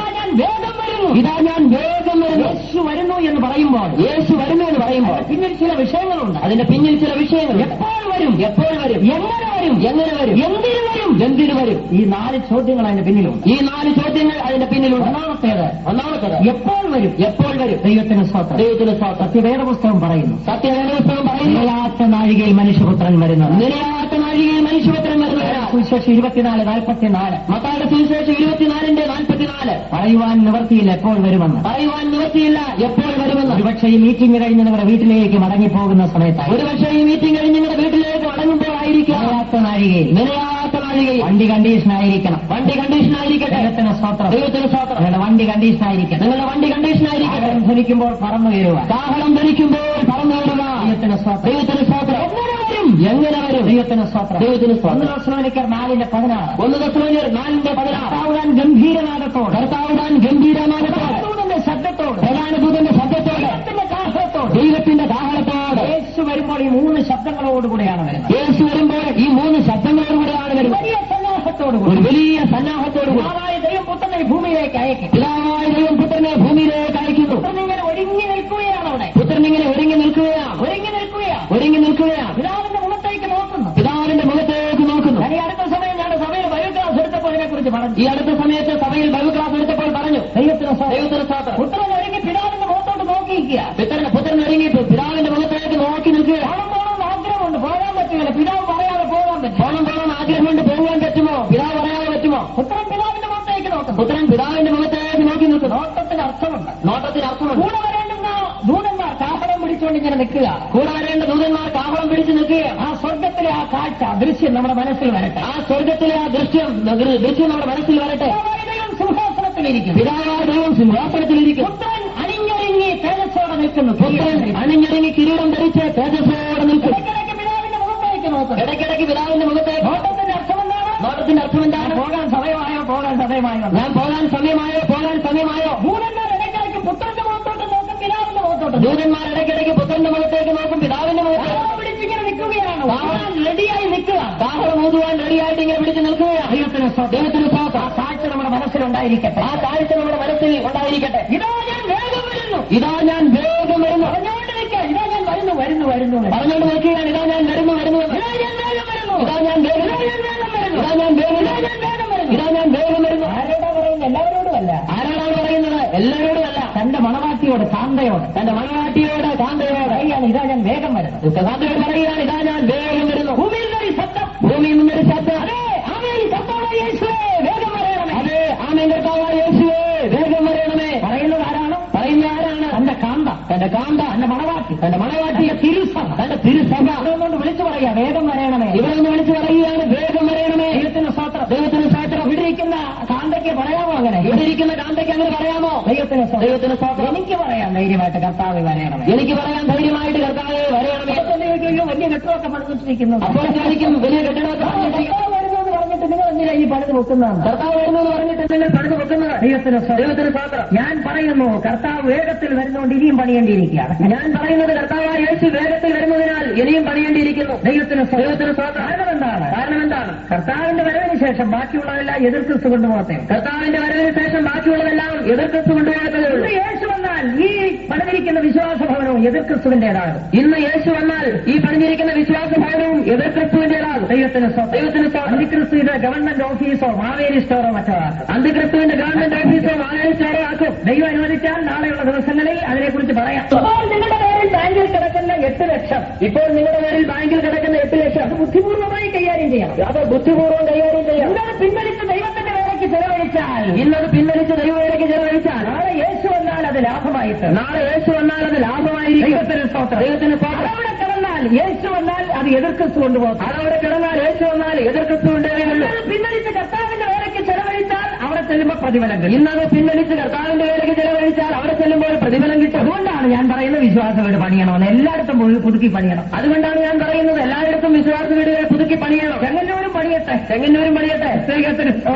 മാവേലിക്കര വെക്കുന്ന ഒന്നുകൂടെ പണിയട്ടെ, മാവേലിക്കര വെക്കുന്നെങ്കിൽ ഒന്നുകൂടെ പണിയട്ടെ. വിശ്വാസികൾ തങ്ങളുടെ പ്രയത്നഫലം കർത്താവിന്റെ വേലയ്ക്ക് ചെലവഴിക്കട്ടെ. വിശ്വാസികൾ തങ്ങളുടെ പ്രയത്നഫലം കർത്താവിന്റെ വേലയ്ക്ക് ചെലവഴിക്കട്ടെ. അതിനാലുള്ള പ്രതിഫലം സ്വർഗത്തിൽ ചെല്ലുമ്പോൾ പ്രാപിക്കട്ടെ. അതിനാലുള്ളതായ പ്രതിഫലം സ്വർഗത്തിൽ ചെല്ലുമ്പോൾ പ്രാപിക്കട്ടെ. ദൈവത്തിന് യേശുവരാറായി നിലയാത്ത നാഴികകൾ വെളിപ്പെടും. നിലയാത്ത നാഴികയിൽ അത് വെളിപ്പെടും. അവിടെ നിന്ന് വിളിച്ചു പറയുന്നു ഇതാ ഞാൻ വേഗം വരും. അവിടെ നിന്ന് വിളിച്ചു പറയുകയാണ് ഇതാ ഞാൻ വേഗം വരുന്നു. ഭൂമിയിൽ നിന്ന് മണവാട്ടി പറയുന്നു ആമേൻ കർത്താവായ യേശുവേ വരേണമേ. ഭൂമിയിൽ നിന്ന് മണവാട്ടി പറയുകയാണ് ആമേൻ കർത്താവായ യേശുവേ വരേണമേ. പ്രിയമുള്ളവരെ ദൈവസന്നിധിയിൽ നിന്നുകൊണ്ട് പറയട്ടെ, പ്രിയമുള്ളവരെ ദൈവസന്നിധിയിൽ നിന്നുകൊണ്ട് പറയട്ടെ, വിശ്വാസ വീടിന്റെ പണി കർത്താവിന്റെ വരവിൽ പോകാൻ തടസ്സമല്ല. വിശ്വാസ വീടിന്റെ പണി കർത്താവിന്റെ വരവിൽ പോകുവാൻ തടസ്സമല്ല. എന്റെ സാക്ഷ്യത, എന്റെ സാക്ഷ്യത. കാരണം ഈ വിശ്വാസ വീട് പണിഞ്ഞുകൊണ്ട് എനിക്ക് 5 പൈസ കടമില്ല. ഈ വിശ്വാസ വീട് പണിഞ്ഞതുകൊണ്ട് എനിക്ക് 5 പൈസ കടമില്ല. ദൈവത്തിന് ഞാൻ ആരോടും 5 പൈസ ചോദിച്ചു വാങ്ങിയിട്ടുമില്ല. ഞാൻ ആരോടും 5 പൈസ ചോദിച്ചു വാങ്ങിയിട്ടുമില്ല. എന്റെ പേരിൽ 10 പൈസ ബാങ്ക് നിക്ഷേപവുമില്ല. എന്റെ പേരിൽ 10 പൈസ ബാങ്കിൽ നിക്ഷേപവുമില്ല. ദൈവത്തിന് സ്തോത്രം. ഞാൻ വിശ്വാസത്താൽ ജീവിക്കും. ഞാൻ വിശ്വാസത്താൽ ജീവിക്കും. യേശു പഠിപ്പിച്ച പ്രാർത്ഥനയിൽ ഒരു വിഷയം,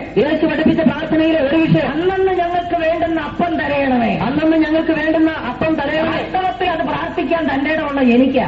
വാസ്തവത്തിൽ അത് പ്രാർത്ഥിക്കാൻ തന്റെ ഇടമുള്ളത് എനിക്ക്. എനിക്ക് ഇന്ന് അപ്പം ഇന്ന് ദൈവം തന്നെങ്കിലേ ഉള്ളൂ. എനിക്ക് ഇന്ന് അപ്പം ഇന്ന് ദൈവം തന്നെങ്കിലേ ഉള്ളൂ. എന്റെ ആവശ്യങ്ങൾ ഇന്ന് ദൈവം എനിക്ക് നിറവേറ്റും. എന്റെ ആവശ്യങ്ങൾ ഇന്ന് ദൈവം എനിക്ക് നിറവേറ്റുക. നടക്കുമോ എന്ന് ചോദിക്കാം. അത് നടക്കുമോ എന്ന് ചോദിച്ചാൽ വളരെ അത്ഭുതകരമാണ് നടക്കും. അത് വളരെ അത്ഭുതമാണ് നടക്കും. മുട്ടുകാരെ ഇരുന്നാൽ മതി കാര്യം നടന്നോളും. മുട്ടൻകാരെ ഇരുന്നാൽ മതി കാര്യം നടക്കും. ദൈവത്തിന് സ്തോത്രം. ഇതിനെല്ലാം സാക്ഷ്യം പറയും. എന്റെ മുട്ടയുടെ തഴമ്പ് സാക്ഷ്യം പറയും. ഇതിനെല്ലാം മുട്ടയുടെ തഴമ്പ് സാക്ഷ്യം പറയും. മുട്ടയിലിരുന്ന് തഴമ്പ് പിടിച്ചുണ്ടാക്കിയതാണ് ഇതൊക്കെ. മുട്ടയിലിരുന്ന് തഴമ്പ് പിടിച്ചുണ്ടാക്കിയതാണ് ഇതെല്ലാം. മുട്ടുകാരിരുന്ന പണം ഉണ്ടാകുമോ? മുട്ടുംകാലിൽ ഇരുന്നാൽ പണം ഉണ്ടാകുമോ? അനുഭവം തന്നെ പറയട്ടെ. ഒരനുഭവം പറയട്ടെ. ദൈവത്തിന് ചില ദിവസങ്ങൾക്ക് മുൻപ് ഞാൻ രാവിലെ പ്രാർത്ഥിച്ചുകൊണ്ടിരിക്കുകയായിരുന്നു. എന്റെ മുറിയിൽ കഥകൾ തുറന്നിട്ടില്ല, മുറി അടച്ചിരിക്കുകയാണ്. ദൈവത്തിന് സ്തോത്രം. ആരോ ഒരാൾ രാവിലെ വന്ന് കഥയിൽ മുട്ടി. ഞാൻ കഥക് തുറന്നു. കൈ നീട്ടി. വെറും കൈയല്ല, അതിനകത്ത് പണം ഉണ്ടായിരുന്നു. ദൈവത്തിന് സ്തോത്രം പറഞ്ഞു വാങ്ങി. രക്ഷണമുണ്ടാതെ അദ്ദേഹം പോയി. ഞാൻ സ്തോത്രം പറയാൻ ഒരക്ഷരമുണ്ടാകാതെ സ്തോത്രം പറഞ്ഞ അകത്തേക്ക് കയറി. ഞാനും സ്തോത്രം പറഞ്ഞതകത്തേക്ക് കയറിപ്പോ. ദൈവത്തിന് സ്തോത്രം. രാവിലെ മുട്ടുംകാലെ ഇരുന്നാൽ പണം വന്ന് മുട്ടി വിളിക്കും. പൊടിക്കുഞ്ഞെ തുറക്കുന്നു. രാവിലെ മുഴങ്കാലിൽ ഇരുന്നാൽ പണം വന്ന് മുട്ടി വിളിക്കും. പൊടിക്കുഞ്ഞെ തുറക്കുന്നു. അങ്ങനെയാണ് ഞങ്ങൾ ജീവിക്കുന്നത്. അങ്ങനെയാണ് ഞങ്ങൾ ജീവിക്കുന്നത്. ദൈവത്തിന് സ്തോത്രം. വിശ്വാസത്താൽ ജീവിക്കും. യേശുവിന്റെ വരവിൽ പോകാൻ തടസ്സമല്ല. യേശുവിന്റെ വരവിൽ പോകുവാൻ അത് തടസ്സമല്ല. എന്നെ ഒന്നുകൂടെ കർത്താവിനോട് അടുപ്പിച്ചതേ ഉള്ളൂ. എന്നെ ഒന്നുകൂടെ കർത്താവിലേക്ക് അടുപ്പിച്ചത്. യേശു വരാറായി.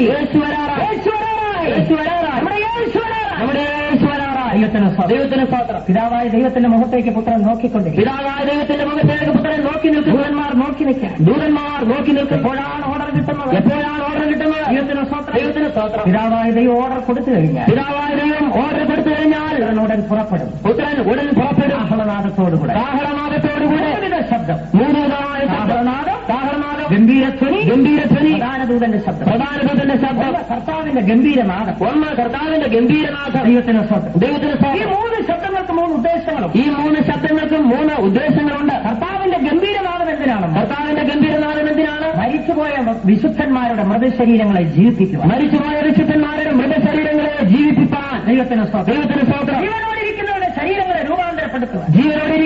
ശരീരങ്ങളെ രൂപാന്തരപ്പെടുത്തുവാൻ കർത്താവിന്റെ ഗംഭീര ധ്വനിയെങ്കിൽ ആദ്യമായി സ്തേഫാനോസ് ഉയർത്തെഴുന്നേറ്റ് വരും. പുതിയ നിയമസഭയിലെ ഒന്നാമത്തെ രക്തസാക്ഷിയാണ്. സ്തേഫാനോസിനെ സംസ്കരിച്ച സ്ഥലത്തു നിന്ന് തന്നെ സംസ്കരിച്ചതായ സ്ഥലത്തു നിന്ന് തന്നെ. അപ്പോൾ ഒരു ചോദ്യം 2000-ഓളം വർഷമായില്ലേ? മണ്ണോട് വന്ന് ചേർന്നില്ലേ? ഇനി എവിടെ നിന്ന് ഉയർത്തും? ദൈവത്തിന് മണ്ണോട് വന്ന് ചേർന്നില്ല, അവിടെ ഉറങ്ങി കിടപ്പുണ്ടാണ്. ഇപ്പോഴും മണ്ണോട് വന്ന് ചേർന്നില്ല, അവിടെ ആൾ ഉറങ്ങി കിടപ്പുണ്ട്. ഒരു മനുഷ്യനും പൂർണ്ണമായി ഇല്ലാതാകുന്നില്ല. വസ്തുവും പൂർണ്ണമായി ഇല്ലാതാകുന്നില്ല. ഒരു വസ്തുവും പൂർണ്ണമായിട്ട് ഇല്ലാതാകുന്നില്ല. മറ്റൊന്നായി പരിണമിക്കുന്നതേ ഉള്ളൂ. ഒന്ന് മറ്റൊന്നായി തീരുന്നതേ ഉള്ളൂ. മരം കരിച്ചാൽ ചാരം കിട്ടും. ചാരം മണ്ണിലിട്ടാൽ വീണ്ടും അത് മരം പിടിച്ചെടുത്ത് മരമാണ്. ചാരം മണ്ണിലിട്ടാൽ മണ്ണത് പിടിച്ചെടുത്ത് വീണ്ടും മരമാക്കും. ദൈവത്തിന് മരം പിന്നെയും കരിച്ചാൽ ചാരമാണ്. മരം കരിച്ചാൽ വീണ്ടും ചാരമാണ്. ചാരം പിന്നെയും മരമാണ്. ചാരം വീണ്ടും മരമാണ്. റൊട്ടേഷനാണിത്. ദൈവത്തിന് മനുഷ്യനും അപ്രകാരം തന്നെ. മനുഷ്യനും അപ്രകാരം തന്നെ ഭക്ഷണം കഴിക്കുന്നു. അത് പുറത്തു പോകുന്നു. ദൈവത്തിന് അത് മണ്ണിൽ കിടക്കുന്നു. പിന്നെയും വലിച്ചെടുക്കുന്നു വൃക്ഷങ്ങൾ. പിന്നെയും വൃക്ഷങ്ങൾ ഫലങ്ങൾ പിന്നെയും കഴിക്കുന്നു. അതിന്റെ ഫലങ്ങൾ പിന്നെയും പുറത്തു പോകും. റൊട്ടേഷനാണ്. ഒന്നും പൂർണ്ണമായി ഇല്ലാതാകുന്നില്ല. മനുഷ്യനും പൂർണ്ണമായി ഇല്ലാതാകുന്നില്ല. മണ്ണിൽ സംസ്കരിക്കപ്പെടും. ദൈവത്തിന് സ്തോത്രം. ശരീരം അഴുകുന്നു. അവന്റെ ശരീരം അഴുകുന്നു. അവന്റെ കോശങ്ങൾ മണ്ണിൽ ഉറങ്ങിക്കിടക്കുന്നു. ദൈവത്തിന് സ്തോത്രം. കാഹളം ധ്വനിക്കുമ്പോൾ കോശങ്ങൾ തമ്മിൽ ചേരുന്നു. യേശുവിന്റെ ഗംഭീര ധ്വനിയുണ്ട്. ഒരു എക്സാമ്പിൾ യേശു ലാസറിനെ ഉയർപ്പിക്കുന്ന കാര്യം. അടക്കിയിട്ട് 4 ദിവസമായി. നാറ്റം വെച്ചു അഴുകി മരിച്ചിട്ട് 4 നാളായ ശരീരം നിങ്ങളൊന്ന് ചിന്തിച്ചു നോക്കി. മരിച്ചിട്ട് 4 നാളായ ശരീരം ചിന്തിച്ചു നോക്കുക. മൂക്കിലൂടെയും വായിലൂടെ ഒഴുകുന്നു. ശരീരത്തിൽ ശരീരത്തിൽ കൂടെ പുഴുക്കൾ പ്രവേശിച്ചു. ദൈവത്തിന് ഈ കണ്ടീഷനിലാണ് യേശു ആ കല്ലറയ്ക്കൽ വരുന്നത്. ഈ കണ്ടീഷനിലാണ് യേശു കല്ലറയ്ക്കൽ വരുന്നത്. വാതിൽക്കൽ നിന്നുകൊണ്ടൊരു വിളി, വാതിൽക്കൽ നിന്നുകൊണ്ടൊരു വിളി, ലാസറേ പുറത്തു വരിക, ലാസറേ പുറത്തു വരിക. ദൈവത്തിന് സ്തോത്രം. ശബ്ദം കേട്ട ഉടനെ ലാസറിന്റെ വായിൽ കൂടെ ഒഴുകുന്നത് സ്റ്റോപ്പായി. ലാസറിന്റെ വായിൽ കൂടെ ഒഴുകുന്നത് സ്റ്റോപ്പായി. മൂക്കിൽ കൂടെ ഒഴുകുന്നത് സ്റ്റോപ്പായി. അഴുകിയ മാംസം പഴയ അവസ്ഥയിലേക്ക് വരുന്നു. അഴുകിയ മാംസം പഴയ അവസ്ഥയിൽ വരുന്നു. ദൈവത്തിന് മാംസപേശികൾ പഴയതുപോലെ ജീവൻ വയ്ക്കും. മാംസപേശികൾ പഴയതുപോലെ ജീവൻ വയ്ക്കും. ജീവനുണ്ടാകും. അസ്ഥികൾക്ക് ജീവനുണ്ടാകും. ഒറ്റ വിളി ലാസറേ, ഒറ്റ വിളി ലാസറേ. ആ ശബ്ദത്തിങ്കൽ ലാസർ ജീവൻ പ്രാപിക്കും. ആ ശബ്ദത്തിങ്കൽ ലാസർ ജീവൻ പ്രാപിച്ചു. യേശു പേർ വിളിക്കും ഓരോരുത്തരുടെ. യേശു ഓരോരുത്തരുടെയും പേർ വിളിക്കും. നമ്മൾ പാടാറുണ്ടല്ലോ, പേർ വിളിക്കുന്ന നേരം കാണും എന്റെ പേരോട്. നമ്മൾ പാടാറുണ്ടല്ലോ, പേർ വിളിക്കുന്ന നേരം കാണും എന്റെ പേരെന്ന്. അപ്പൊ ചോദ്യം, എല്ലാവരുടെയും വിളിക്കുമോ? അപ്പോൾ ചോദിക്കും, എല്ലാവരുടെയും വിളിക്കുമോ? എല്ലാവരുടെയും വിളിക്കുക. എല്ലാവരെയും വിളിക്കുകയില്ല. എല്ലാവരെയും വിളിച്ചാൽ ഉയർത്തെഴുന്നേൽക്കുകയുമില്ല. എല്ലാവരെയും വിളിച്ചാൽ ഉയർത്തെഴുന്നേൽക്കുകയുമില്ല. ദൈവത്തിന് ലാസർ മരിച്ചവരെ മരിക്കാമെങ്കിൽ വിളിച്ചാൽ പൊങ്ങി വരും. ലാസർ മരിച്ചതുപോലെ മരിക്കാമെങ്കിൽ വിളിച്ചാൽ പൊങ്ങി വരും. രക്ഷിക്കപ്പെട്ട പരിശുദ്ധാത്മാവിനെ പ്രാപിച്ച് കൂട്ടായ്മ ആചരിച്ച് വിശുദ്ധിയിൽ സൂക്ഷിച്ച് ദേഹാത്മതകൾ വിശുദ്ധിയിൽ സൂക്ഷിച്ച് ദൈവത്തിന് ലാസർ ധീരമായി കിടക്കുന്നു. ലാസർ ധീരമായി കിടക്കുന്നു. ആള് പറഞ്ഞു വിട്ടു. യേശു വരാൻ ദൈവത്തിന് സ്തോത്രം. മാർത്തയും മറിയും അടുത്തിരുന്ന് ശുശ്രൂഷ ചെയ്തുകൊണ്ടിരിക്കുക, വെള്ളം കോരി കൊടുക്കുക. മാർത്തയും മറിയും അടുത്തിരുന്ന് ശുശ്രൂഷിക്കുകയാണ്, വെള്ളം കോരി കൊടുക്കുക. ഇടയ്ക്കിടയ്ക്ക് ലാസർ കണ്ണു തുറക്കും. ദൈവത്തിന് സ്തോത്രം. ചോദിക്കുകയാണ് അമ്മാച്ചൻ വന്നോന്നല്ലേ ചോദിച്ചു. അമ്മാച്ചൻ വന്നോന്നല്ല ചോദിക്കുന്നത്. മറിയ പച്ചത്തം വന്നോന്നല്ല ചോദിച്ചത്. ചോദ്യം, യേശു വന്നോ? ചോദിച്ചത് യേശു വന്നോ? ദൈവത്തിന് ഇടയ്ക്കിടയ്ക്ക് ശ്വാസം നേരെ ഒന്ന് പോകുമ്പോൾ കണ്ണു തുറക്കും. ഇടയ്ക്കൊക്കെ ശ്വാസം നേരെ ഒന്ന് വരുമ്പോൾ കണ്ണു തുറക്കും. പറയാൻ എന്താണ് ലാസറിനുള്ളത്? ലാസർ എന്താണ് പറയാനുള്ളത്? യേശു വന്നോ? ദൈവത്തിന്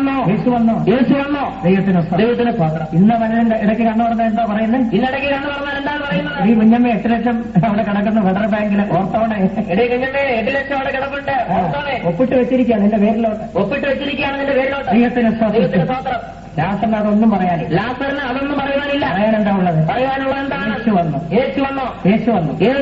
ദൈവമക്കൾ എങ്ങനെ മരിക്കണം? കർത്താവിന്റെ വരവിന് മുമ്പ് മരിക്കുകയാണെങ്കിൽ എങ്ങനെ മരിക്കണം? കർത്താവിന്റെ വരവിന് മുമ്പ് മരിക്കുകയാണെങ്കിൽ എങ്ങനെയാണ് മരിക്കേണ്ടത്? ദൈവത്തിന് സ്വാതന്ത്ര്യം. യേശു വന്നോ? ചോദ്യമാണ്. വന്നില്ല. ലാസർ ദീർഘശ്വാസം വിട്ടിട്ട് പറയാം, വരും. വരും. തീർച്ചയായിട്ടും വരും. എന്നിട്ടും കാണുന്നില്ല. പിന്നെയും കുറെ കഴിഞ്ഞപ്പോൾ കണ്ണു തുറന്നു. ചോദിക്കുക, യേശു വന്നോ? യേശു വന്നോ? ഇല്ല, വരും. ദൈവത്തിന് സ്തോത്രം. സ്ഥിതി വഷളാകുകയാണ്. മരിക്കാൻ പോവുകയാണ്. അവസാനത്തെ ശ്വാസം.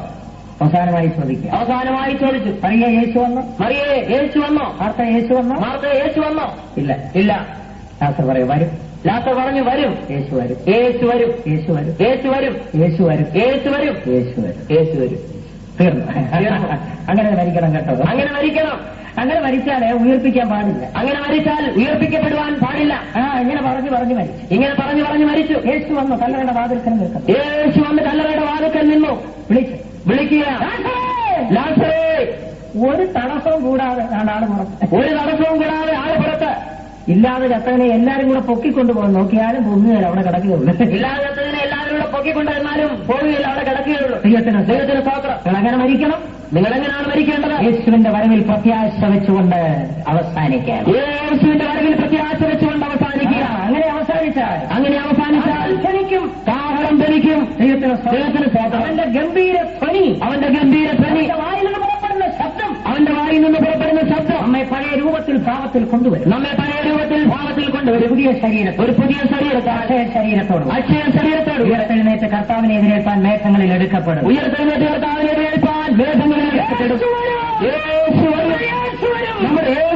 വിശ്വസിക്കുന്നവർ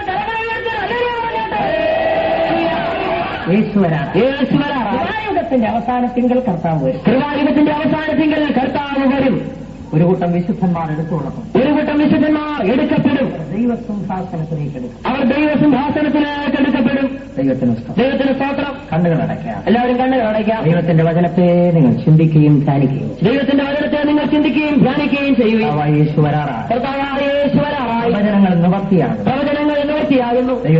ദൈവത്തിന് സ്തോത്രം. വീണ്ടും വരുമെന്നുള്ള പ്രവചനവും നിവർത്തിയാകും. അവന്റെ വീണ്ടും വരവന്റെ പ്രവചനവും നിവർത്തിയാകും. എല്ലാവരും ഒരു നിമിഷം കണ്ണുകൾ അടച്ച് മുഴങ്കാലിലിരിക്കുക. മാലിന്യപ്പെടാതെ ജീവിതത്തെ തുടരാം. മണവാളൻ വെളിപ്പെടുവാൻ സമയമായി. മണവാളൻ വെളിപ്പെടുവാൻ സമയമായി. എല്ലാ പ്രിയപ്പെട്ടവരും മുഴങ്കാലിരുന്നാൽ, എല്ലാ പ്രിയപ്പെട്ടവരും അടച്ചാട്ടെ, അടയ്ക്കുക. നിങ്ങളുടെ ജീവിതത്തെ ഇന്ന് രാത്രിവേളയിൽ ദൈവസന്നിധിയിൽ പ്രതിഷ്ഠിക്കുക. നിങ്ങളുടെ ജീവിതത്തെ ഇന്ന് രാത്രിവേളയിൽ ദൈവസന്നിധിയിൽ പ്രതിഷ്ഠിക്കുക. വിളിയും തിരഞ്ഞെടുപ്പും ഉറപ്പാക്കുക. വിളിയും തെരഞ്ഞെടുപ്പും ഉറപ്പാക്കുക. പ്രത്യാശ വർദ്ധിപ്പിക്കുക. പ്രത്യാശ വർദ്ധിപ്പിക്കുക. അഭിഷേകത്തെ പുതുപ്പിക്കുക. അഭിഷേകത്തെ പുതുപ്പിക്കുക. വിശ്വാസത്തെ വർദ്ധിപ്പിക്കുക. വിശ്വാസത്തെ വർദ്ധിപ്പിക്കുക. ശബ്ദം കേൾക്കുവാൻ നമ്മുടെ കാതുകൾ കൊതിക്കട്ടെ. ദൈവത്തിന്റെ കാവളത്തോടുകൂടി വെളിപ്പെടുത്തൽ മരിച്ചവർ മുമ്പ് ഉയർത്തെഴുന്നേൽക്കും. മരിച്ചവർ മുമ്പ് ജീവനോടെ ശേഷിക്കുന്ന തന്റെ വിശുദ്ധന്മാർ രൂപാന്തരപ്പെടും. പിന്നെ ജീവനോടെ ശേഷിക്കുന്ന വിശുദ്ധന്മാർ രൂപാന്തരപ്പെടും. യേശുവിനെ എഴുന്നേൽപ്പാൻ മേഘങ്ങളിൽ എടുക്കപ്പെടും. മേഘങ്ങളിൽ എപ്പോഴും കർത്താവിനോടുകൂടി ഇരിക്കും.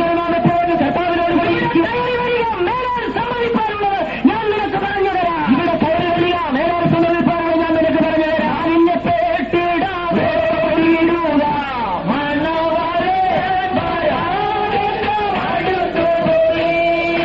മണവാളെ പേട്ടിടാതെ ഓടിയിടുക. മണവാളേ, അടുത്തുപോയി. മണിയറയിൽ പോയി ആഘോഷിക്കാരുമേ. മണിയറയിൽ പോയി ആഘോഷിക്കാരുമേ.